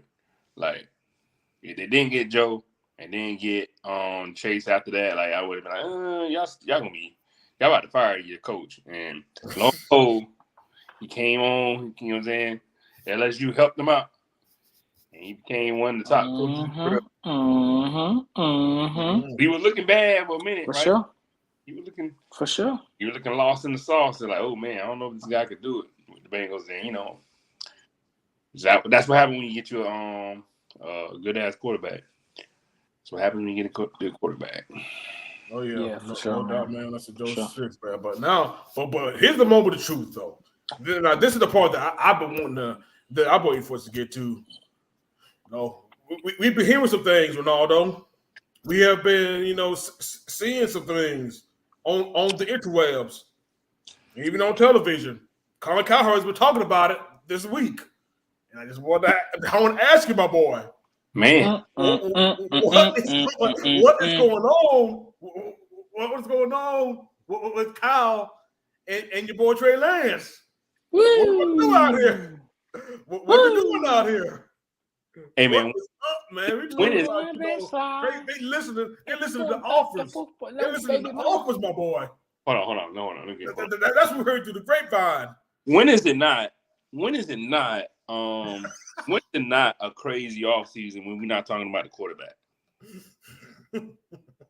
Like, it's unbelievably on cue how we're gonna have drama at the quarterback position, man. I've heard all the noise. Apparently the tea leaves are out there, the elephants in the room. We're looking to trade Trey Lance. That sucks, to be honest with you, though. I ain't gonna lie to you. Because I really want Trey Lance to be the fucking greatest quarterback of all time, but it don't look like he's gonna be the quarterback for the 49ers, man, because we rolling with the last pick in the draft. And we're rolling with Sam Darnold. Your best ability is availability. That part. But I felt like he got a hard end of the stick because he didn't play the year that we drafted him because we still had Jimmy G. Mm-hmm. In the year that we thought he was going to play, I mean, you know what I'm saying? I'm always in tune to my boys. So I'm listening to all the wires. I'm listening to all the fanfare, the insider talks and all that. From what they were saying, he did not have a good offseason. When he was playing in the practice, he was looking crazy. Like, he was looking like he needed some help. And so they were like, hold on, Jimmy, before you go, let's hold on to you for a minute. Here's a contract. Let's get you some money in here. We need to hold on to you just in case. We don't know what's gonna happen. And then, the story unfolded the way it unfolded. He get hurt. Jimmy comes back in. Whoo, Jimmy, we winning again. Jimmy get hurt. Fuck you, Jimmy. And then we get, we get Brock Purdy that we just happened to. And I'm gonna be real talking to that. We just happened to fall into him. Like we just happened to just lucked out and got him. Like we was not, expecting him to be like this shit. Like we was not. For anybody as a 49er fan say like, yeah, we knew that. Like, nah, bro. Ronaldo. Iowa State fans didn't think Brock Purdy was going to be like this when he got to San Francisco. So you ain't the only one, dogs. No, I mean, I ain't gonna lie to you. Like, well, I had only one little thing because when I was paying attention to the offseason, we had somebody else as a backup. We paid him a lot of money too to be our backup, and we let him go and let Brock Purdy be the backup. So I like that was just an interesting thing. I like, hold on, let me file this away. Like, y'all keep Brock Purdy, but y'all let go of the guy that y'all paid like I think $3 million to. Like, I'll fold this into the back and hold off for later. Long behold, that's what happened. So, I mean, look, I see it like this. Go ahead and I hate to say it like that, but go ahead and trade Trey Lance. I want the brother to play. He's obviously not going to play for us because we already found the quarterback that we want. He needs to go off somewhere and play. But I'm going to be mad. I'm going to be mad as hell if he goes somewhere and he balls the fuck out. You know what I'm saying? Like, hey, brother. Hey, bro. Unfortunately, sometimes it takes a change of scenery for somebody, to finally, unlock that potential. Hey, maybe I'll say this. It is. Y'all been interested in Trey Lance, right? Do y'all want? Yeah, look, Arthur Smith, come on, call the phone, pick up the phone. You know what I'm saying? Let's get a 4th round pick, maybe 3rd round pick or something like that. Come on, y'all ain't got no quarterback. No, but that's the thing about it, though, man. I mean, yeah, we say we're gonna let Desmond Cook, man, but at the same time we're bringing in C.J. Stroud, just to have cookies and milk, I guess. I guess that's why we're bringing in these quarterbacks still, having 10 crumpets. Go ahead and holler at us, man. We'll pick up the phone. We'll pick it up. We'll answer. You know what I'm saying? You want him? You know what I'm saying? Give us a good deal. We hand him off to you, man. Let him flourish. I think he might be going to Minnesota though. Yeah, that's the main team I've been hearing. Minnesota is definitely looking to possibly get it. But of course, I think he's actually from Minnesota. Yeah, if I'm not mistaken. High school somewhere in Minnesota. Look, but here's the thing about Trey Lance, though. Like you said, man, I think this is the main. I think the main thing that hurt him was again COVID, because I think he only played one game that year. Yeah, during the COVID season. So it was like a lot of people who missed games, in the COVID year. I think it definitely hurt a lot of folks. And again, if you're not getting those reps, and especially if you still need to work out things mechanically, then yeah, you are going to be a project in the league. And I think it's one thing. And like I said, you know exactly how I feel about Kyle Shanahan, King Leon, though. But one thing I can't check the dude on. The dude knows offense. The dude knows how to get the absolute most out of quarterbacks. And if he's willing, and if he is the one that's saying that, this is a project that I can no longer undertake because I got somebody who I trust more, and he's a rookie. And not only that, I don't even think it was his trust in Brock Purdy that did it. Them bringing in Sam Darnold, I think was the thing that was like, okay, yeah, Trey Lance ain't gonna play because Sam Darnold has next if Brock Purdy can't come back, from his Tommy John surgery in time. Sam Darnold's going to be, and watch Sam Darnold. Sam Darnold, is definitely going to go to probably ball under Shanahan, because again, Shanahan gets stuff out of quarterbacks and that's what I'm like. All right, in the end result of it all, like if this was any other team, they probably would have been fired. They done picked this man. They done gave up 3 first-round picks. They picked him, and then they ain't even playing. Mm-hmm. But guess what? We went to the NFC Championship 3 times, so we straight. That is what it is. Just call a spade a spade. Give it up. We still winning. Organization still shit. That's how we do it. And I kind of see it as like interesting swap. Like, you know what I'm saying? We did get Brock Purdy. You know what I'm saying? Like, okay, we can kind of use it as like trade was the pick that Brock Purdy got, and we picked Brock Purdy. I mean, weird way of just going ahead and saying what we did just to justify what we do. But I will say this: if we do, it'd be crazy if we do go to Minnesota and give it to them, and we get Kirk Cousins in exchange. Like, because that's Shanahan main. That's his love. That's the love of his life. If we get Kirk Cousins for Trey Lance, just for the shits and giggles of it all, and more interesting year that we're gonna have. That's all I'm gonna say. We get Kirk Cousins, and I'm like, and I'm not even a fan of Kirk Cousins like that, but it could happen because anything can happen. Of course, yeah. Yeah. You ask me who is our quarterback, I'm gonna go like this. I don't know.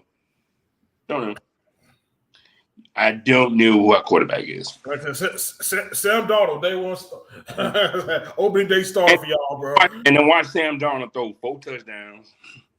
You know what I'm saying? That's what I'm saying. That's exactly what's going to happen. Sam Darnold on the ball for y'all, and it's going to look even crazier now. So, oh, shit. Like, what if he look like Josh Allen out there in that motherfucker? Like, that's going to be the crazy part, too, because he has a squad. Like, it's not like he has a team. Like, we're bringing the band back. Like, we're not losing anybody on offense. We're still potent as shit. We still got Christian McCaffrey, which is still crazy, by the way, that we got Christian McCaffrey. And we still got George Kittle. We still got Devo.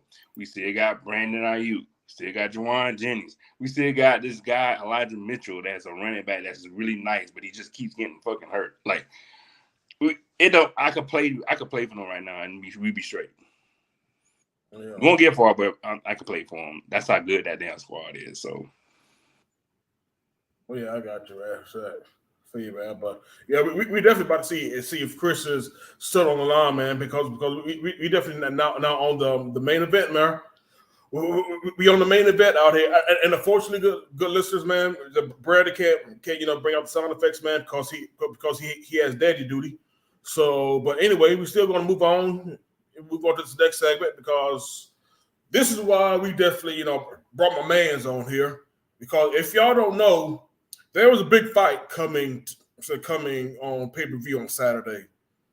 It is the much anticipated bout between Tank Davis and King Garcia. Showtime, I said this is definitely one of the bigger matches, man. Shit, hell, even the girl I'm talking to now, she even knows that this fight's happening, man. So this is the one that most this is the one that most people, to most casual fans or even lapsed boxing fans know that this is happening now. So if you don't mind, my brother, man, definitely give the good listeners, man, why they should care about this upcoming boxing match. Well, I mean, first off, to start off, why it's important, why people should care about it, because you have a veteran in Tank Davis of the 135 division of the lightweight division, and then you have this upcoming superstar, which is Ryan Garcia. You should care because of just the build up, because you got a veteran. And then you got a young upstart who wants to come in and try to, upend the 135-pound weight class. Tank is a superstar. People need to know that. If you have not been following boxing, Tank is a superstar. He's a bona fide superstar. Tank Davis is the real deal. Ryan Garcia is an up and coming star. You've probably seen him doing those little punch challenges on Instagram, right? Where you got a person who's wearing like a bodyguard, right? And that man just wallowing his stomach and so forth. All right. Garcia is the truth, right? This ain't no what's them Instagram boys that everybody swear they boxers and so forth. The Paul brothers, right? Mm-hmm. This ain't this. Garcia got skills, right? That man takes his legitimate. The man is a former super featherweight champion. All right. Mm-hmm. The reason why you care because you got 2 prime fighters in their prime.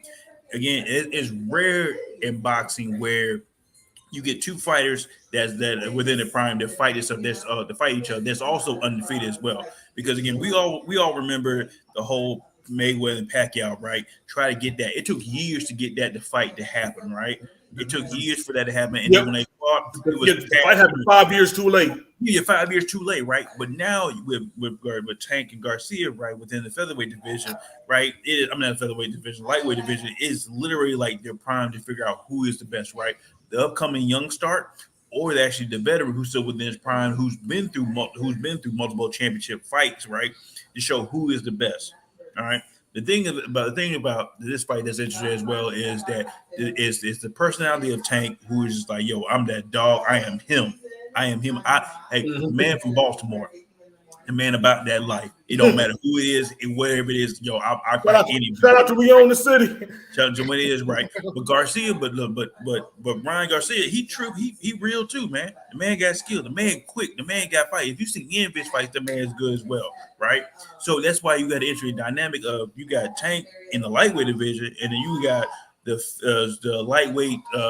lightweight welterweight of Garcia, right? Garcia is like our size, 5'11", right? Tank 5'5", right? So you got an interesting matchup of them fighting each other at a catch weight of 130, 135, 137. When it's between lightweight and super welterweight.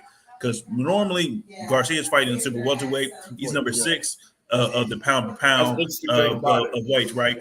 Then you got Tank as number 3 of the pound to pound of lightweights, right? He's the holder of the WO super welterweight title.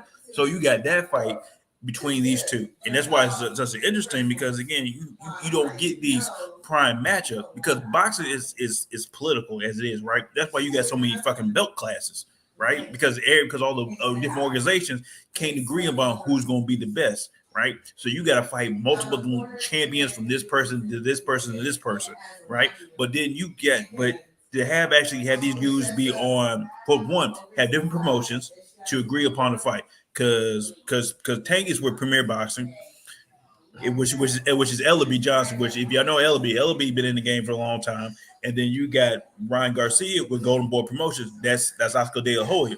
That's his promotion, right? So you got two different promotions finally coming to agree and say, yes, let's do this. Because it ain't like how in the past, right? It's always been one fight promoter and so forth, right? You got different promoters trying to negotiate the best terms on their fighter. Who gets the most money at the pay-per-view? Who gets the most money at the gate, right? So it's harder nowadays to get these type of super fights, and that's why it's important for people to care about it, because again, right, you don't get these super fights. It's years in the making to make these super fights. Because right now you got Errol Spencer in the welterweight versus Bud that's trying to fight Bud. I can't think Bud's last name right now, but the welterweight champions, right? Errol Spencer and Bud been talking about it for 2 years, trying to get a fight together. Right, it takes time for this, but all of a sudden Tank was like, "No, I want to fight Garcia." Garcia was like, "I want to fight you," and it just made it happen. So that's why folks should care about this, because again, because these fights just don't happen. Right, it takes years for this stuff to happen.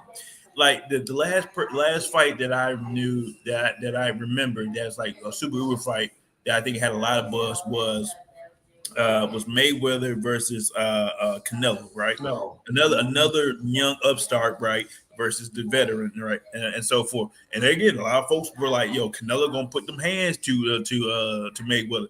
No. There's different levels to this game, right? And you also got to remember, man, at that point in time, Canelo couldn't speak English, right? The man was straight, just his Spanish, and that was it. Now the man can speak English and so forth, but he was at I believe now he was at welterweight, right? But now the man's at middleweight. The man's body fit better to be at middleweight, and now he can dominate because he's fight Triple G. And Triple G, him and that trilogy was 1-1, and then till he won. So like I say again, it's an interesting dynamic in boxing, because again, everybody goes with different weight classes, and everybody has different styles and so forth. Thing with Tank that most people don't realize, Tank is three division champion. That man been one at super featherweight, one in lightweight, and one at I forget the other weight he's won. So automatically, folk think because Garcia is taller and bigger, right? Automatically he gonna whoop Tank, Nah, it don't translate like that, right? It don't translate to that because again, they call it the sweet science for a reason. Because again, it's more than that. That's why Mayweather is such a fighter the way he is, right? Is because he has that boxing guard right up, right? You know, traditional orthodox fight, right? Right hand for right foot forward, you ready to go, right? Then you got southpaw doing another thing different. And that's why you got everybody who wants to try to who's with similar size as Mayweather to do a similar because again, the man realized, yo, it ain't all about knocking folk out. I'm out here to point y'all out. I'm out to point y'all. I'm out here to be busy. I'm out here to get these dingers on y'all, right? It ain't about just me throwing mild punches, right? I got to make sure they connect, and that's why he's hell of a counter puncher. Because again, that man it slides off you once they do the jab, they slide off, and the man come back with a counter and pop you in your face. The most underrated punch in boxing history is the jab. Everybody loves the hook. Everybody loves the uppercut, right? But to back your opponent up, right, is the jab they in their effing face, right? If you ever been in a fight and you notice you get jabbed in your nose, right? No, I was about to say the nose, the button, the right? button. You back up, you button up. Teary-eyed and stuff. And Mayweather was good at counter and jabbing your ass back, and then you be like, "Yo, okay, I need to realize how if I'm gonna do this, right?" And then that's what I'm saying. The combination, y'all see the greatest. Y'all see Muhammad Ali, right? And come across with the cross, right? That's the thing, right? Is again, that's why it makes it. That's why boxing is so is. It's not all about just in there trading. You can get a bunch of credit for everybody for trading. Go out there and just swinging, right? You out there trading left and right. But Mayweather the greatest, right? Yo, me out here trading and fighting, brother, ain't gonna do me no good, right? Ain't gonna last. All right, I ain't gonna be like some of the boxing greats who get out there just staying with you, just trading left and right. Nah, I'm gonna dodge, duck, right, and then I'm gonna jab, hit you, and that's it. Early on, he would try to knock your ass out, but then he as he gotten older, he tailed it back. That's the name of the game. That's why in original this is why I've always had a problem with Deontay Wilder, right? It's always been an issue about I'm trying to knock fools out, right? He always trying to knock fools out until he actually met a bigger boxer that actually can box. Tyson Fury, right? Tyson Fury showed you, bro, I can actually box and knock your ass out, but I'm gonna box you out, and then it ain't about that. I can figure you out. I'm gonna box you out. That's the name of the game, right? The game is good because you're scoring the judges, right? And it is a subjective sport, right? Where the person who's the busiest, right, usually wins because again, you actually out there you're trying to hit, while Deontay out there just trying to knock fools out, right? And it's not always like that. You got to basically be able to, you got to learn how to tell the box, man. The sweet science, man. It always got to figure that stuff out. I'm saying like the comment said, jab controls the pace, man. You learn how to jab, you got to control that pace, man. Bring yourself up in this beat. Bring you up on your own comment, dogs. I gotta make sure this working, man. The string ups are tripping. That's my thing, man. That's what I always think about Wilder was, man. That man is he would swing for the fences. He would swing for the fences and he'd be wild, uncontrolled until he met somebody. And like I said, Tyson Fury met him and was like, "Yo, hey, that first fight, he was like, yo, that man got power, but that man ain't no boxer for real. Like I can box his ass out, and I'm gonna win this championship." So the interesting fight about Garcia and Tank is right is because Garcia is like, yo, hey, I'm that man, right? I'm him, right? While Davis is like, yo, I've been that man, like I've been here, right? And the thing with Garcia is right. So he's been the interim super featherweight, but he hasn't had any other championship fights, right? He's boxed a total of 85 rounds, while Tank has done 130 some odd fights. All right, so you got a young upstart versus a veteran. And also, I think the reason why this fight got happened is because Garcia is a media star, right, on Instagram. Like, again, y'all see the man for his fights, right? The man's not listed as the top 10 fighter in 135. That is the one who is number one in the 135 because Tank is not listed according to the websites. So it's Danny, what's it? Devin Haney, Lomachenko, Vasily Lomachenko. Then is Tank, and then my boy Shakur Stevenson. If y'all know, I checked y'all last week about Shakur Stevenson, how y'all basically saw, hey, that man real. All right, so I'm just saying, like you said, this is you got a young guy who said like, yo, hey, I'm about to be on that ish. So it is not for a title.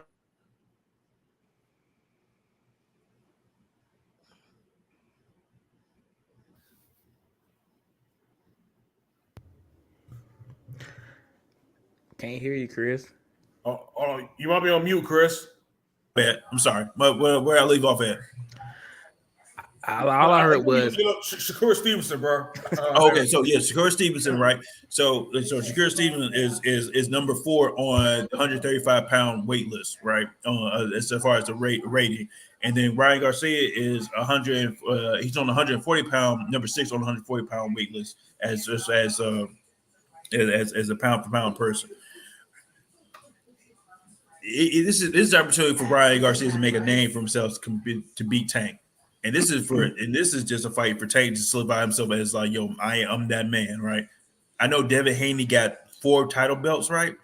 But everybody's like, yo, I'm the man for real. Because honestly, most people, most experts in the boxing world, right, don't believe in Devin Haney as that man because of how he got the titles. He won his titles off of what's that guy's name?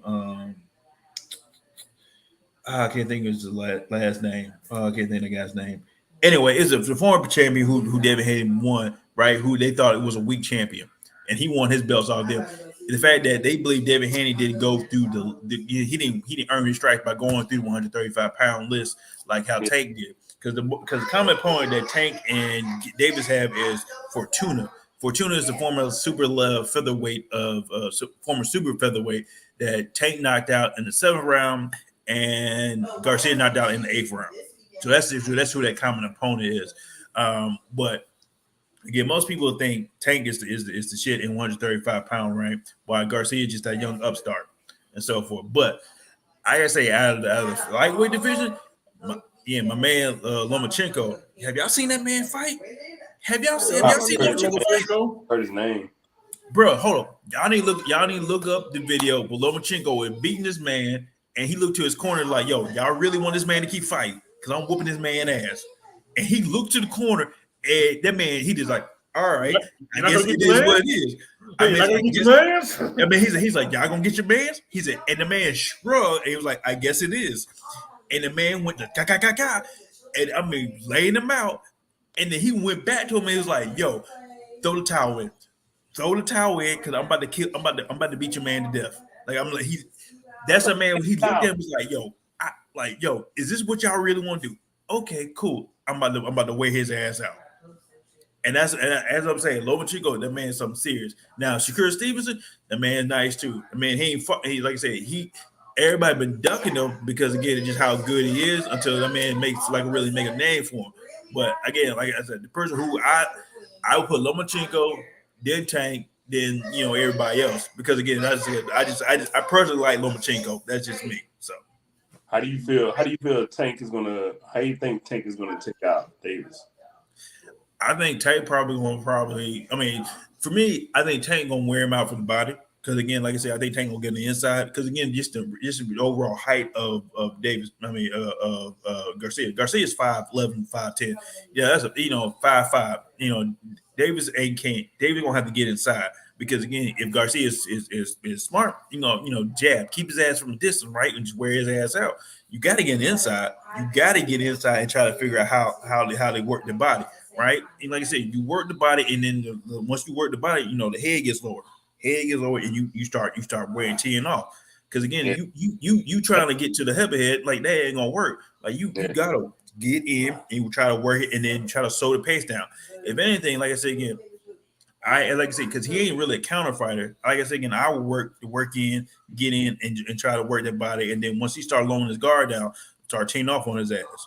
like I said, just try to get that job. That's how I would do it. Because again, you gotta close the distance, you gotta close the gap because the man, he's a bigger man. So like I said, you just gotta get up in there. Because he's not like Adrian Broner, right? Adrian Broner was like trying to emulate, Mayweather, right? Where he would do the defensive guard and try to do the counterattack. Tank, on the other hand, Tank is just out here. I'm trying to knock a nigga out. Yeah. I just love how it's a game of technique and style. Which style, you know what I'm saying? The style you use at that time, is it good enough to go ahead and take that other person out, or just go ahead and go to the end of the rounds and get the points? Yeah. I mean, that's the key to it because Tank fight southpaw, right, and Garcia orthodox. So because again, most people think southpaw is probably the more dangerous anyway because southpaws are always hard to fight. Because again, most folks fight traditional very orthodox, right? So you got to figure out how to counter that, and that's why I think that's what makes Tank so hard to fight as well. Is because again, like I said, he's southpaw while everybody else is more traditional.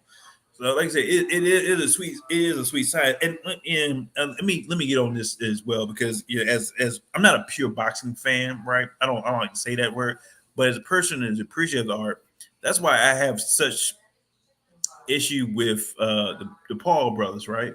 And everybody else who was saying like, "Yo, they some real boxers." Let me state that hey, who the one to be fighting all the time? Is that Jake? Which one is it? It's I get them mixed. Who the one that did who Russell at WrestleMania? Was it Logan Paul? Okay, so Okay, all right. Jake So Paul, okay, man. so Jake. So okay, all right. So let me say this: as an amateur fighter, Jake got skill. Let me just state that, like he got skill, right? All right. The man is like, if me and him got in a fight, the man probably whooped my ass. Just saying that, all right. But as a boxer, though, right? There's a reason why he selected who he selected. All right. Let me just say that he selected and who he selected, right? He didn't select boxers, right? He select people from other fighting backgrounds to beat them, right? Yeah. And he told Tommy Fury, and let me state this as well. Tommy ain't that great as a boxer.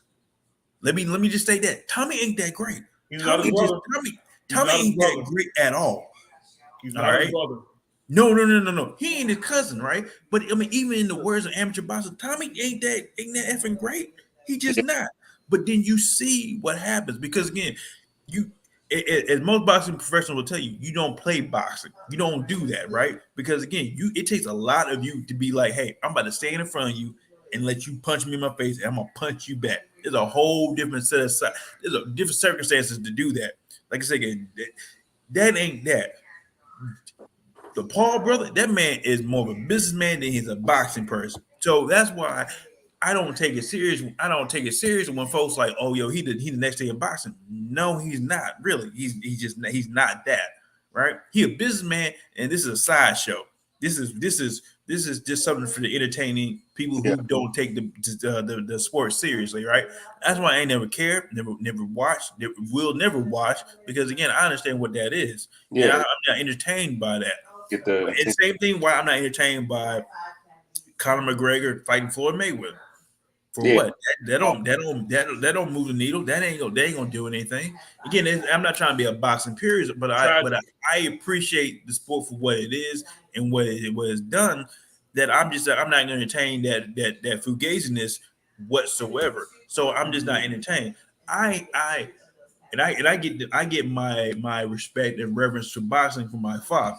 That's why I get it from because again, that's where as African Americans, that's how we get our inroads as well as far as other things, right? If all these pioneers before him, Sugar Ray Leonard, it's Muhammad Ali, he's a Jack Johnson,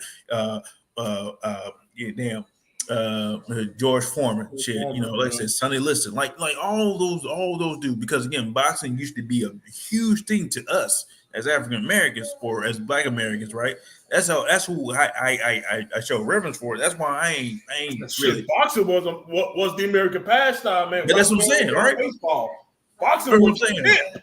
Yeah, that's what I'm saying. Like I ain't trying to entertain that shit like at all. Like yo, you can do what you want, but I don't care for that. That don't do nothing for me. I'd rather watch amateurs fight on a Friday night on ESPN than watch that stuff because again I can see who's coming up. All right, like I said again, like one of my personal favorites who's fell off, who's got manager is Keith One Time Thurman. That man, that used to be my dude, right? In the welterweight division, Man, I one haven't heard time. that in a It only minute. took one time for that man's hand to touch your chin, and you were going to the canvas. That was my dude. That was the guy who I was like, yo, that's my dude. Look, man, Unfortunately, injuries and so forth happen, but I used to always love watching the damn Klitschko's fight, man. And they had the belt for like damn 28 years. Lost that bitch. yeah. And Yeah. now they like Them fucking dudes like, right there can box. which is also crazy because he's like the mayor. Andre Ware. Andre Ward. I'm sorry, Oh, yeah. Andre Ward. Andre Ward. I mean, that man was a troop too. Like he said, pound for pound. Like he said, again, I think, like I said, because how political boxing has gotten, right? It's turned a lot of people off. So people go to like try to do UFC and all that, right? But like I said, man, I'm like I said, I still love boxing. I still watch it. I still watch it Friday night, Saturday night. Reggie tell you, I watch it all the time. Anytime I get a chance to, man, because just how much I enjoy the sport, and because again, it's the tactile, it's the technical expertise, and then it's the quick thinking like, hey, I got to figure out how to outbox this man on the spot. Right, you got 30 seconds to figure something out before you go back out and fight that man. Cardio got to be on the fucking top of the notch to do that shit, man. Because go just one round of boxing, your ass would be fucking tired. Like, just do one round, and then this motherfucker go 12 rounds. Like, no, I was about to say no. You actually want to get somebody who wants to like question, talk about some going 12 rounds is easy. Have them go on sparring. Have them go spar for a round, and it will humble you fast. Oh, Joe, it will humble you fast. Your body would shut the fucking down if you don't have that body right like that. That's why they train 6 months to do that. Like, you gotta have your body right for 12 rounds. There is no hope. Like, you know what I'm saying? Like, that's why I respect for them to do that too, because they have their body in their top form to do that. And then plus you're getting your fucking head knocked out, you know what I'm saying, a couple bunch of times if you don't have your defenses up like that. So it's like going in these rounds, and like you said, Chris, in the technical aspect of it all, you got to understand where the hits are coming from, where you're going to get your counter in for, you know what I'm saying, sitting down each round and figuring out after still getting knocked out a couple of times. Like, you got to understand what it is in the state of being of, and you in that environment too. Like, folks that's in the crowd gives that energy too. Like, that the people that's out there watching the boxing match, it's always a spectacle. It's always dope to see. I'm telling you, it's Reggie. When we went to go see Deontay Wilder fight, right? Mm-hmm. Right. It's something about going to a live boxing match that's the truth. Like I say, it is the atmosphere. Like I say, it's like I said, ain't no like. And that was in Birmingham. That's the thing. And that was Birmingham, right? Not a traditional boxing place. Yeah. So my goal is to actually go to Vegas or to go Madison Square, right? To be in the atmosphere for that, and that's my goal. But like I said, boxing is one of those things where it's like, man, I respect anybody who wants to box, because again, you are literally out there on the island trying to figure out, how can I best beat my opponent, right? This ain't no school guard where I'm gonna try to get on ground and probably know, like, literally it's just hands, right? I got hands to try to figure out either I got it or I don't got it. If I don't got it, it is what it is. I won't be like Robert, Robert. I can't think of that man's name. Now I've been drinking. The man was like, no mas. That man, Roberto Duran. Yeah, Roberto Duran, right? You just get out there and be like, no mas, right? Because again, it takes something, like, because again, if you get beat, right, like, you literally think about, I'm getting punched in my face. Do I want to keep doing this? Do I really want to keep doing this? And like I said, do I want to keep that? It takes a lot of courage to be out here, like, I'm gonna just keep at this. I'm gonna keep at this and doing just keep getting beat, keep getting punched in my face. Hey, y'all! I know he wasn't that great of a boxer, though, but y'all remember, but he was known for one thing and one thing only. Y'all remember Andrew Galata? Oh, yes, sir. The nut puncher. Oh, yes, sir. That man. I got a question. That Polish dude always trying to put somebody's nuts, man. I'm like, man, what you doing? I also remember Butterbean. Is it Butterbean or Butterball? No, it's Butterbean. It's Butterbean. I got a question for you, Chris. How did you feel about when Damian skipped the line to get the title match in Creed 3. Yeah, that's what's the name? That's make believe, bro. That's make believe. That's it. That's make believe, bro. That's make believe. That's all I'm saying. That's make believe. As like I said, because I'm gonna set that stuff aside. I'm gonna set stuff aside because part of it is like, yo, really, is this what we doing? I understand that's personal. Damn That's your Drago. boy, right? That's your boy. You want to prove something, but I'm just like, really, in the world. I mean, if I was this promoter, I'd be mad. If I was the other promoter, I would be like, yo, this bullshit, man. This is bullshit right now. I mean, hell, if I was him, I go to another damn boxing organization and be like, "Yo, we the champion. We the champion." I don't know what they doing over there. We the champion. That's what I we just doing. found out. I found that was the wildest thing. Like, wow, he can skip the whole. But that illustrates the problem though in boxing, right? Is the fact that you could jump folk right and do a championship, and folks get mad and be like, "Yo, we go do our own championship." That's why you got so many titles. That's why you got IBF, WBO, WBA. It's the IBO. That's why you got so many because everybody was like, "Yo, I don't agree with that. I'm gonna go do my own thing." And then so now it's hard to basically to be like, "Yo, who the pound for pound best person in our division?" Right? If you got multiple title holders of this and that, until somebody decides, you know what, let's have a unification belt. Unified, yeah. But so About, you right? ready to get unification. But to get to that point, you got to go through the promoters, and then hold on, the promoters probably hold it up because again, they can't agree on who getting the most money for this for that, and all that other type. And that's why that's why folks should care about this fight because you actually got Golden Boy Promotion and Premier Boxing Champion with Ellaby and Oscar De La Hoya finally say yes, we gonna agree to these terms, we gonna do this. I'm not gonna say shout out to Oscar De La Hoya, great fighter. Every time I think about him, I think about them pictures he was involved with. That's all I'm gonna say. Because again, Oscar may see this, Oscar may see this, and then I might get in trouble on them saying, "Hey, bro, you took the pictures." That's all I'm gonna say. Look up Oscar De La Hoya into pictures. That's all I'm gonna say. That's all I'm gonna tell you. Yeah, he sure did do that shit. that was him. That was him. That's what I'm saying. You can look it up, and you can see what he did. That's all I'm gonna say. Then you can look that up and see what it is. Damn, son. I'm just saying, every time I think about Oscar, I think about that. I honestly, it's not about his career, not about him fighting Mayweather, right? And Mayweather coming out with a sombrero during Cinco de Mayo out here to be like, "Yo, it is what it is." I'm about to go. Hold up, y'all realize this when he was this is when he turned to it was Pretty Boy Floyd, then it was Money Mayweather. This man showed up in a sombrero on May 5th and said, "I'm about to beat Mexico's favorite champion, and y'all gonna sit here and watch this." All right. And you know what? What was the other guy's name? I can't think of the guy's name because he did the same thing to Ricky Hatton. Ricky Hatton. Man, this is I think this is when HBO started doing that 24-hour, 24/7 right build up, right? Yeah.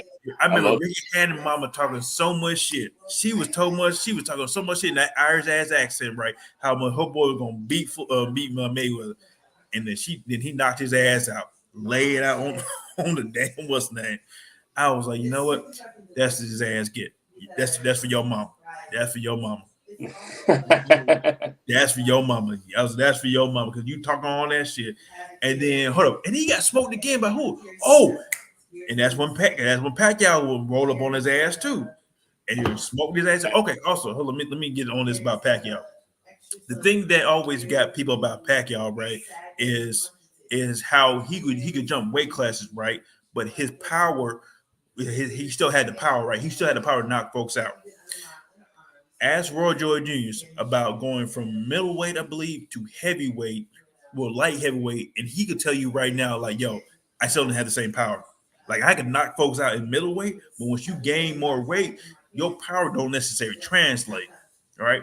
You can't now knock somebody out because you put on more weight. That stuff don't actually translate to that. I can still, like you said, I'm putting on more weight. That means I'm not gonna be the same fast. I'm not gonna same speed, right? So it's an anomaly, right, to see that that Manny was jumping up weight classes and he was still knocking folks out. He was putting on more weight and he was still knocking folks out. So automatically, folks thinking like, bro, hold up, what's up? Like, what's going on? Like, how you still knocking folks out? You keep adding 20 pounds, thing, but like I was like, and you still quick as shit, you still fast as shit, and you still knocking folks out. Interesting. And that's always folks always had to in the back of the mind, like, yo, man, he might be on something. He's taking something. He taking something. That's what I'm saying. He taking something. Like you say, no fault. He could be doing it clean, but that's always something. Always had. I always had a back in my mind though. Right. Oh, and as Brian said, that margarita fight. That's what I'm saying. That stuff comes up. That stuff comes up. It's just like you say. You can't. It is incredibly difficult to jump different weight classes and to win championship fights because, again, what it does to your body, right? That's a whole different game. And then for you to do that, it's incredibly hard. To win a championship is also incredibly hard to do that as well. That's why I give more credence and more reverence to Tank because, again, that's hard to do. You just don't get out there and do that shit. All right, like Canelo did it. Like Mayweather, like some of the best have done it, and you see why have they done it because again they've done it. And some people, again, and some people excel at different weight classes because again they just body fits for it. But to do it in 3 different weight classes, or 4 different weight classes, or 5 different weight classes, that's hard to do. And like I said, you should give respect to people who can do that and still be able to knock motherfuckers out. Thanks. Yeah. And good listeners, this is why we bring on the subject matter expert. These type of conversations right here. This is it. Yeah, because I set the bar in for this stuff. But this is actually why we bring in the subject matter expert, man. So y'all already know, man. So damn, King Garcia take Davis, man. This Saturday, man. If y'all are blessed to check it out, check that shit out. Yeah. Hey, take it. Hey, definitely check it out. Like I said again, you guys are gonna see a good ass fight. Like I said, hope you see a good ass fight. Like I said again, King Garcia. Like I said, man, he's legit. Like I said again, but man, he's Instagram famous. Like again, y'all probably see him more for his viral videos. But you boxing fans, y'all know who Tank is. Y'all know what that man is about. Like I said again, if you got a chance to watch him while he came in Atlanta when he won the championship, won his title, y'all know, man, and that man's truth. That man don't take shit from nobody. That's why I'm going with my man Tank. Because again, like I said, I seen that man fight. I've seen Garcia fight too, but hey, Tank a different breed. Plus, I like Baltimore. I've been to Baltimore a couple of times anyway. Be more, hey, you ain't hitting we own the city. Hey, we own the city. Wayne Jenkins Day. Wayne Jenkins Day, baby. Wayne Jenkins Day, baby. Mike name. Oh, there we go again. That's hope. I'm sorry, Brian. Appreciate. Hey, shout out to Brian, man, because he helped me bring out the facts. Man, he got 8. He won titles in 8 different weight classes, and that's what I'm saying, right? 8 different weight classes, and you still knocking folks out in 8 weight classes, right? At some point in time, that stuff catches up to you, man. Like you shouldn't be able to jump them in classes and you still knocking folks out because again, you adding more weight onto you, right? It doesn't necessarily translate to that way, right? And that's why folks are talking about, yo, he juicing shit. Because I'm saying that just don't happen. It just don't happen. Yeah. Hilarious though. But I agree with you too, man. Like I said, I definitely have, I definitely go with Tank too. And also shout out to Ant the Ripper earlier. He says that he got Tank Davis first. Yeah. Early on though, man. But yeah, and also shout out to everybody in the comments right now too, man. Our boys going crazy right now. And of course, the friend of the show. So, Brian, man, it's always good to see you, man. I said, Taiwan, hope I'm not mispronouncing your name, man. That's it. Yeah, we definitely say what's up to you, too, man. And everybody else in the comments right now, thanks for joining us, man, and making it a great night so far. Appreciate you. Yeah, yes. But, yeah, like I said, it's great stuff, Chris. Like I said, man, I'm like, I don't even know who's good in boxing and not. So, it's crazy, man. It's crazy. It's hard to keep up, man. Tyson, man. So I'm just saying like that. I cried when Buster Douglas beat to Mike Tyson. Oh shit. Hey, man. Like I said, it's man. It's like I said, it's just one of those things where, man, I just naturally gravitate to, man. Like I said again, it's a like I ain't gonna lie. When my wife canceled Showtime, bro, I was hurt. I mean, that's how I was keeping up with it. Shit. I can say I was watching, Yes, old boxing, right? Showtime. I refuse to pay for Dan Nez wherever that little app thing. I refuse to pay for that. Like I ain't trying to pay for that. But growing up, man, it was HBO boxing, Showtime boxing, right? That was my deal, right? boxing. And that's how it was, right? And the only way now I'm watching is ESPN. ESPN does Friday night boxing or Sunday or Saturday boxing. But I try to do my best to keep up with stuff, man. I like to say, to me, boxing is like one of those American, pastime, right? It feels American, right? It feels like us, right? Like I said, it just feels like something that us in our culture. That is something that we should be supportive of, and Take on all challengers. I still didn't get talked about the Charlo brothers, bro. I didn't get a chance to talk about it, man. When they fight, woo, the Charlos, man, and they get a chance to talk about Bud as well. Yeah, when because Bud and Errol Spencer, they fight in May, I believe. Yeah, they fight. Man, mess around. Hey, y'all give me back on for Bud and Errol Spencer, man. I gotta talk about them both too, because Bud from Oklahoma. All right, Bud, a black man from Oklahoma. When the last time you seen a black man from Oklahoma out here knocking folks out? Anyway, let me stop. Crazy. That's a whole nother podcast, man. bro. It really is, but we can definitely talk about that when that happens. Oh, but yeah, we got one more topic to talk about, and this is something I know Reggie would definitely love right here. The Chinese Basketball Association disqualifies these two teams for match fixing, and it involves players like with who was it? Michael Beasley, Eric Bledsoe. Yep, it's another guy too. I think. I forgot who the other one is, man. Yeah. I know it's Eric Bledsoe and Michael Beasley. Yeah, that is.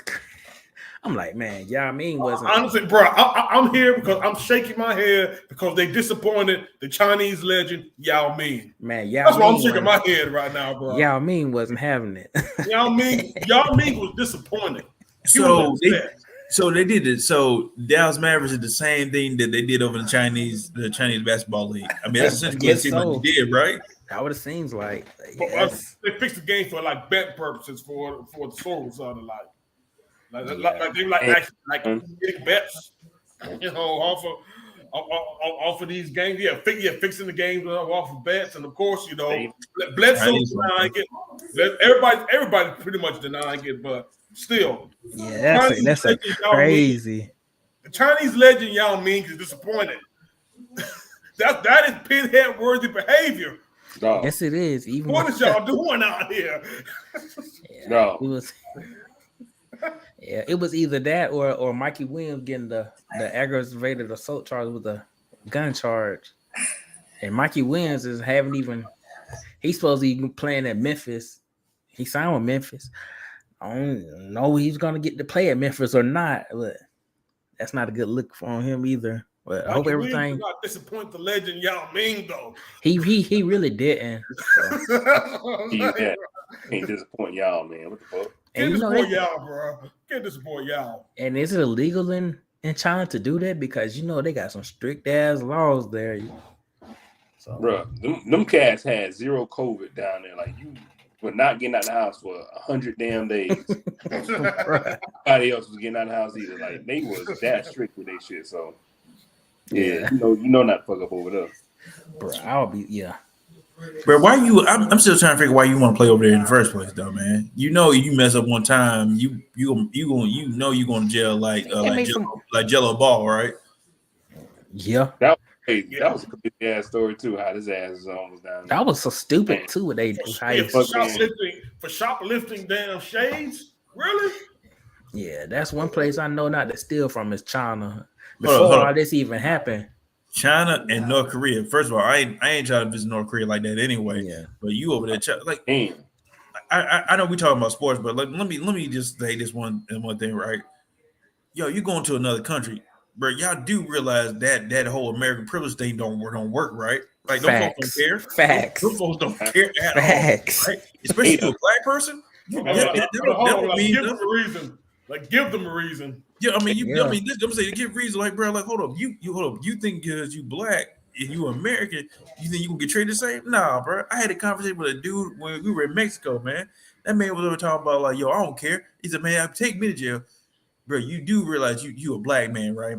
Ain't nobody come and try to exchange you. Hold up, the exchange rate ain't the same, right? Your value ain't worth the same as Becky is, right? You do realize that. Why you talking about taking you to jail so forth? Bro, they'll leave Becky in jail. That's the thing about it, bro. That's what I'm saying. Your exchange rate ain't the same. So You see how they did Brittany Griner? Yo, had Brit up in there for a minute, man. Right? I'm saying you were there for a minute. No, come on. And she is kind of like, and she's. I would say she's like a sub. So she's known in WNBA, and I'm pretty well known. I know she's definitely well known. She's more well known than most WNBA players. Yeah, most people probably know her better from her days playing at Baylor than WNBA.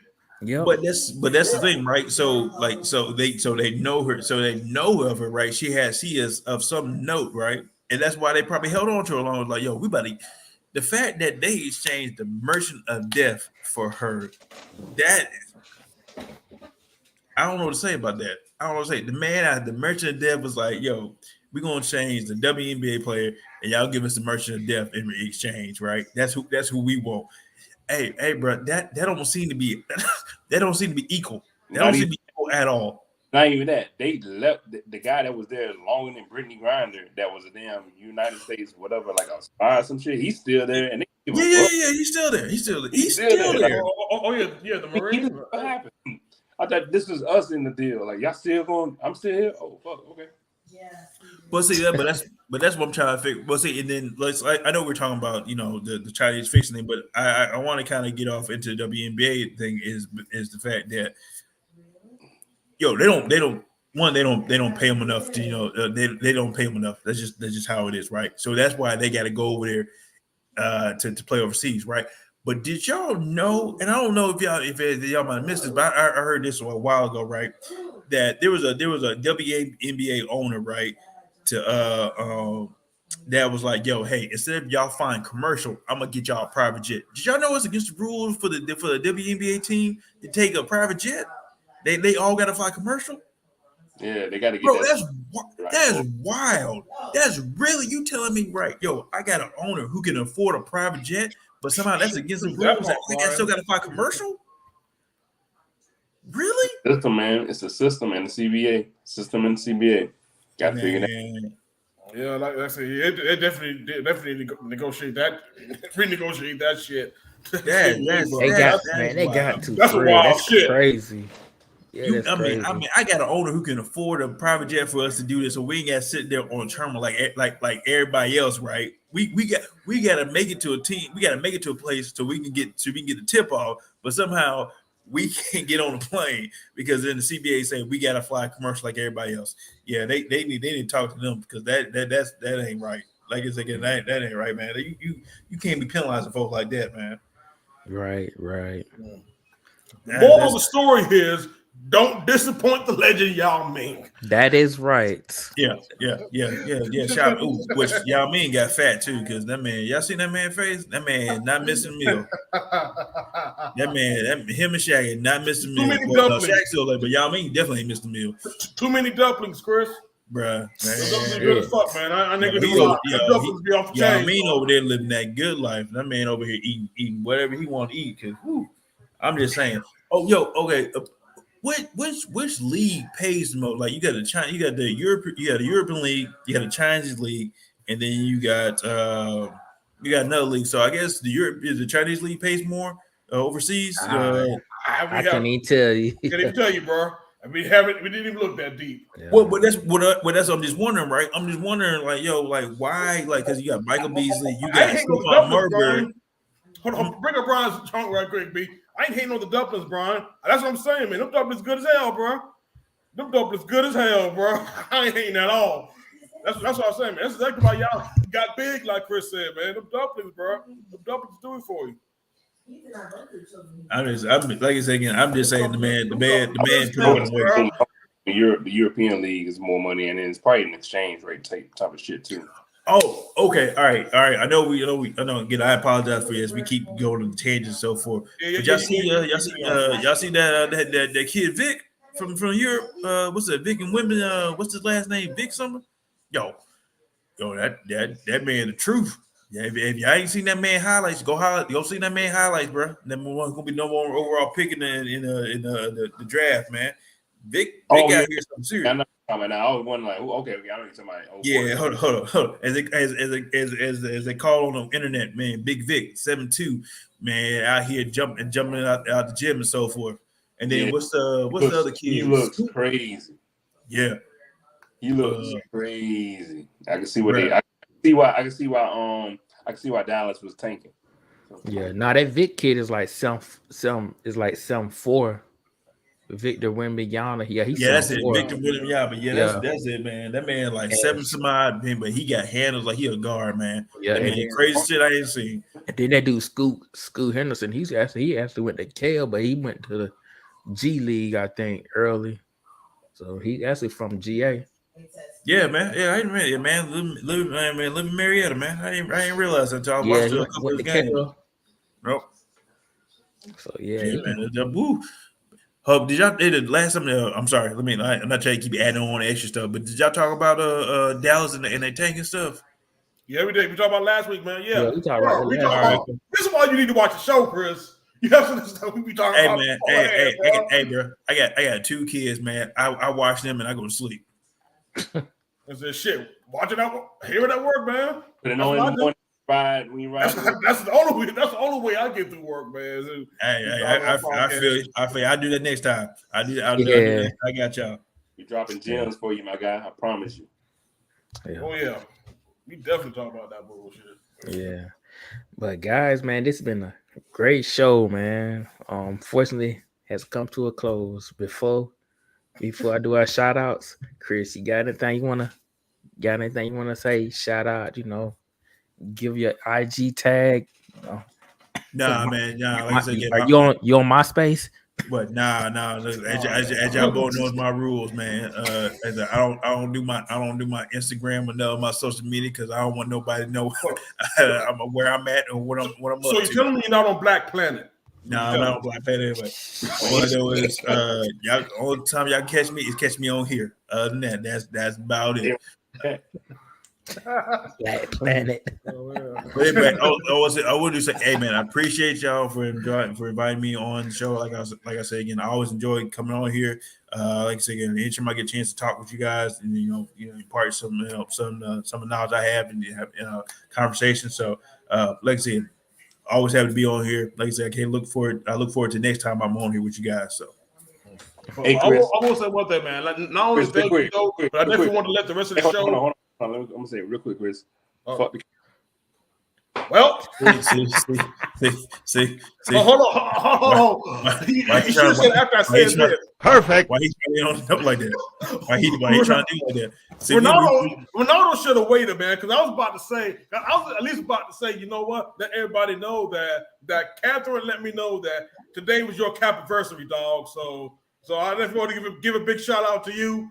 I said that Chris, the cap anniversary is a big thing, I said definitely be within Greekdom for shit. I don't even know how long you've been in there, man, but I know it's been a grip for you. So 17 years, bro. 17 years, man. Sheesh. Yep. Congrats. Old school.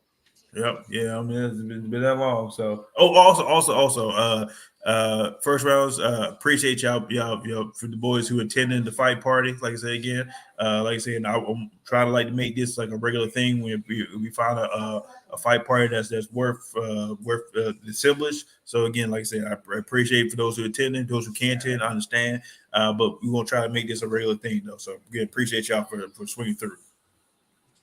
Yeah, yes, sir. Yeah, man. As always, man. Shout out. I might as well finish it out, man. But of course, shout out to everybody who listens. That's pretty much it, man. Shout out, to our comment section, man. Comment section, was definitely good, man. Brian, he always bringing it. That definitely adds on, and of course, man, shout out to first rounders.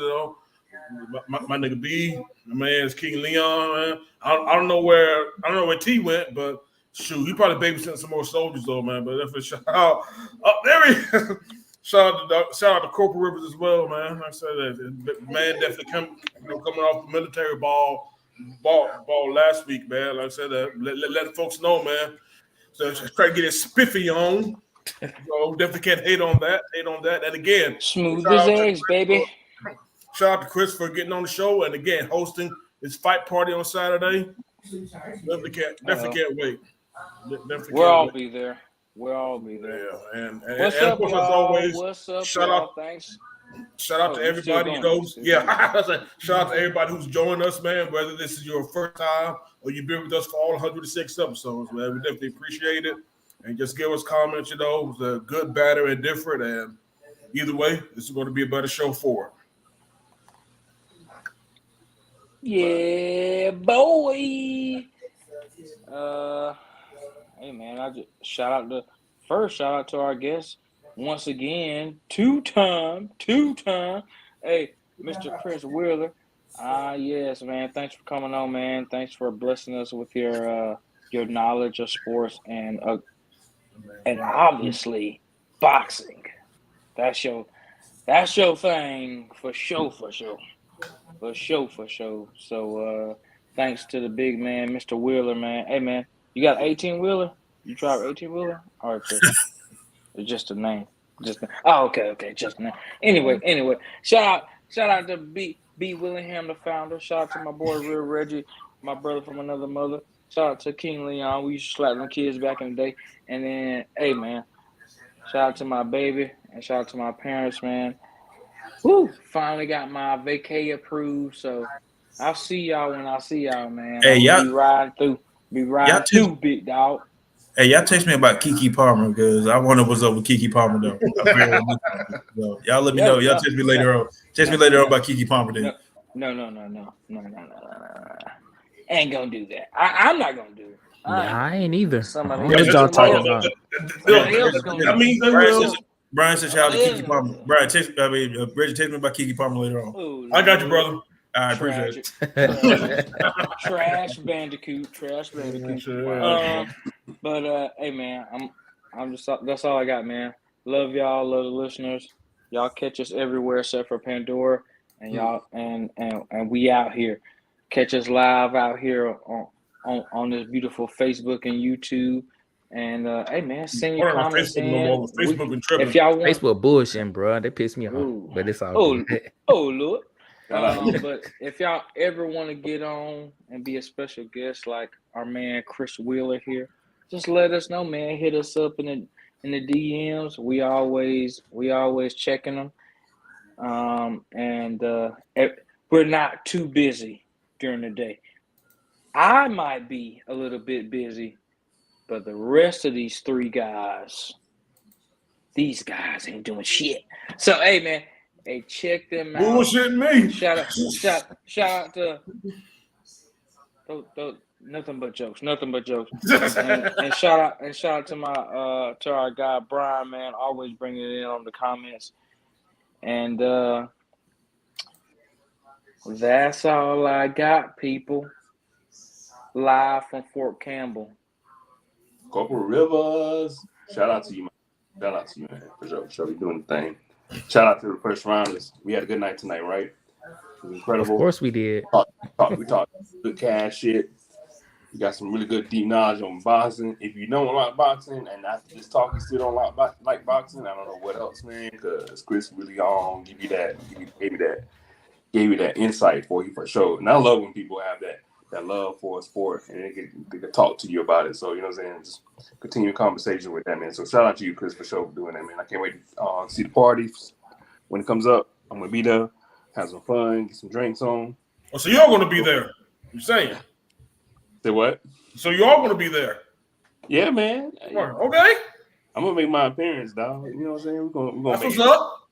We're going to make it happen, man. I'm going to definitely jump in and have some fun, man. So, shout out to everybody that's been rolling with us since day one up until now. You know what I'm saying? Shout out to everybody that's been joining us in now, man. Of course, shout out to the chat room, Ryan, Always, the Brian's my boy, man. That's my fellow Niner guy. So we getting ready for the draft because we ain't got nobody. We ain't drafting nobody in the first 2 rounds. So we just gonna be watching that shit. Looking at but yeah.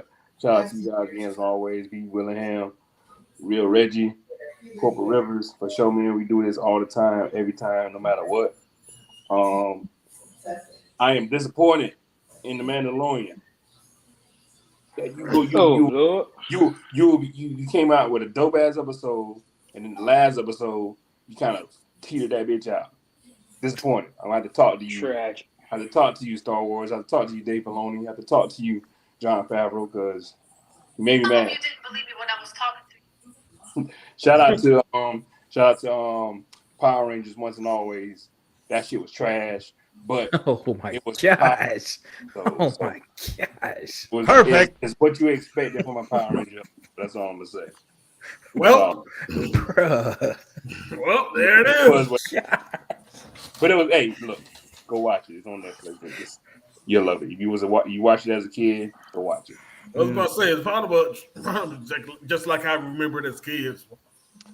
Look, that's why I said, like, I see now why my parents. It's cool to see how my parents would have watched the show of what I watched. Like, this shit is stupid, but shit was garbage, bro. But we watched it, we ate it up as kids, we enjoyed it, and that's what it was. Yeah. So there you go. Oh, beef's off the chain, Brian. Oh yeah, I finished beef this past weekend. Beef is off the chain, bro. That's on my list. I'm gonna definitely jump on that. Oh yeah, beef is off the chain, man. It was. Ooh, wow, man! It's crazy to see how one road rage incident can just affect a whole bunch of how the effects reverberate. Yeah, go watch it.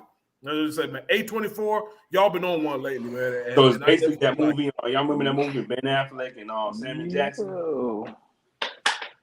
What's it called? Paycheck? I don't know. It was a movie where it's kind of saying that same thing with road rage, but went crazy. But anywho, yeah, I heard Paycheck, man. Yeah, sure. I forgot. I think that was what it was. That's what she said. No, yes. do that. That paycheck. That's what you're looking at. That paycheck. For sure. Oh yeah, man. Shit. Before I forget, man, it's like, damn, man. I can't believe I was about to go without mentioning this though, man. But we got drafts next week, next Thursday, in fact, man. So join us live for the NFL draft, man. Like I said, we're going in on, man. We definitely going to be here. I don't know for how long though, but we at least going to be here, for at least like first 10 picks though. But we might go the whole first round. We just have to see how go to first. How that night goes, man. But we'll just see how it goes. But again, just join us, yo. I think 7:30 B is that the some 30 or 8. Well, yeah, we working on that right now in the seesaw, but yeah, at least we're gonna get the first pick out the seesaw. Yeah, I'm about to say, keep an eye out though. Keep an eye out, man. We'll definitely give y'all further details of the closer we get though. But it's gonna be sooner rather than later though. But you all know, join us live for the first round. We're just gonna, just talk about cash shit, man. Bring your favorite beverage, and just get ready to talk cash shit. Yeah. Because whoever fucks up the pick, man, we're gonna be talking about them. Oh yeah, got to. We're gonna be talking about them. Yeah. But man, I ain't got too many shout outs. Shout out to Bel Air. Bel Air was a new episode, so that's a good show. I like that show. Yeah, like I said, we going live again next Thursday with the. It won't be like a first round this episode. It'll be just a live special. So it's a special episode. No episode, no talk about anything. Focusing on the draft. And happy 420. So today's 420. So but tomorrow's 421. So don't get protested. National drug test day. No drug test afterwards. Yeah. But I ain't got too much to say, guys. Can't catch me, baby. So, but y'all enjoy the rest of y'all's night and enjoy the weekend, listeners. And for sure. And yes, it will be a good episode too, Brian. But y'all boys have a good. But yeah, y'all boys have a good rest of the night. Peace. Come on. See y'all later, listeners. Perfect. Sure.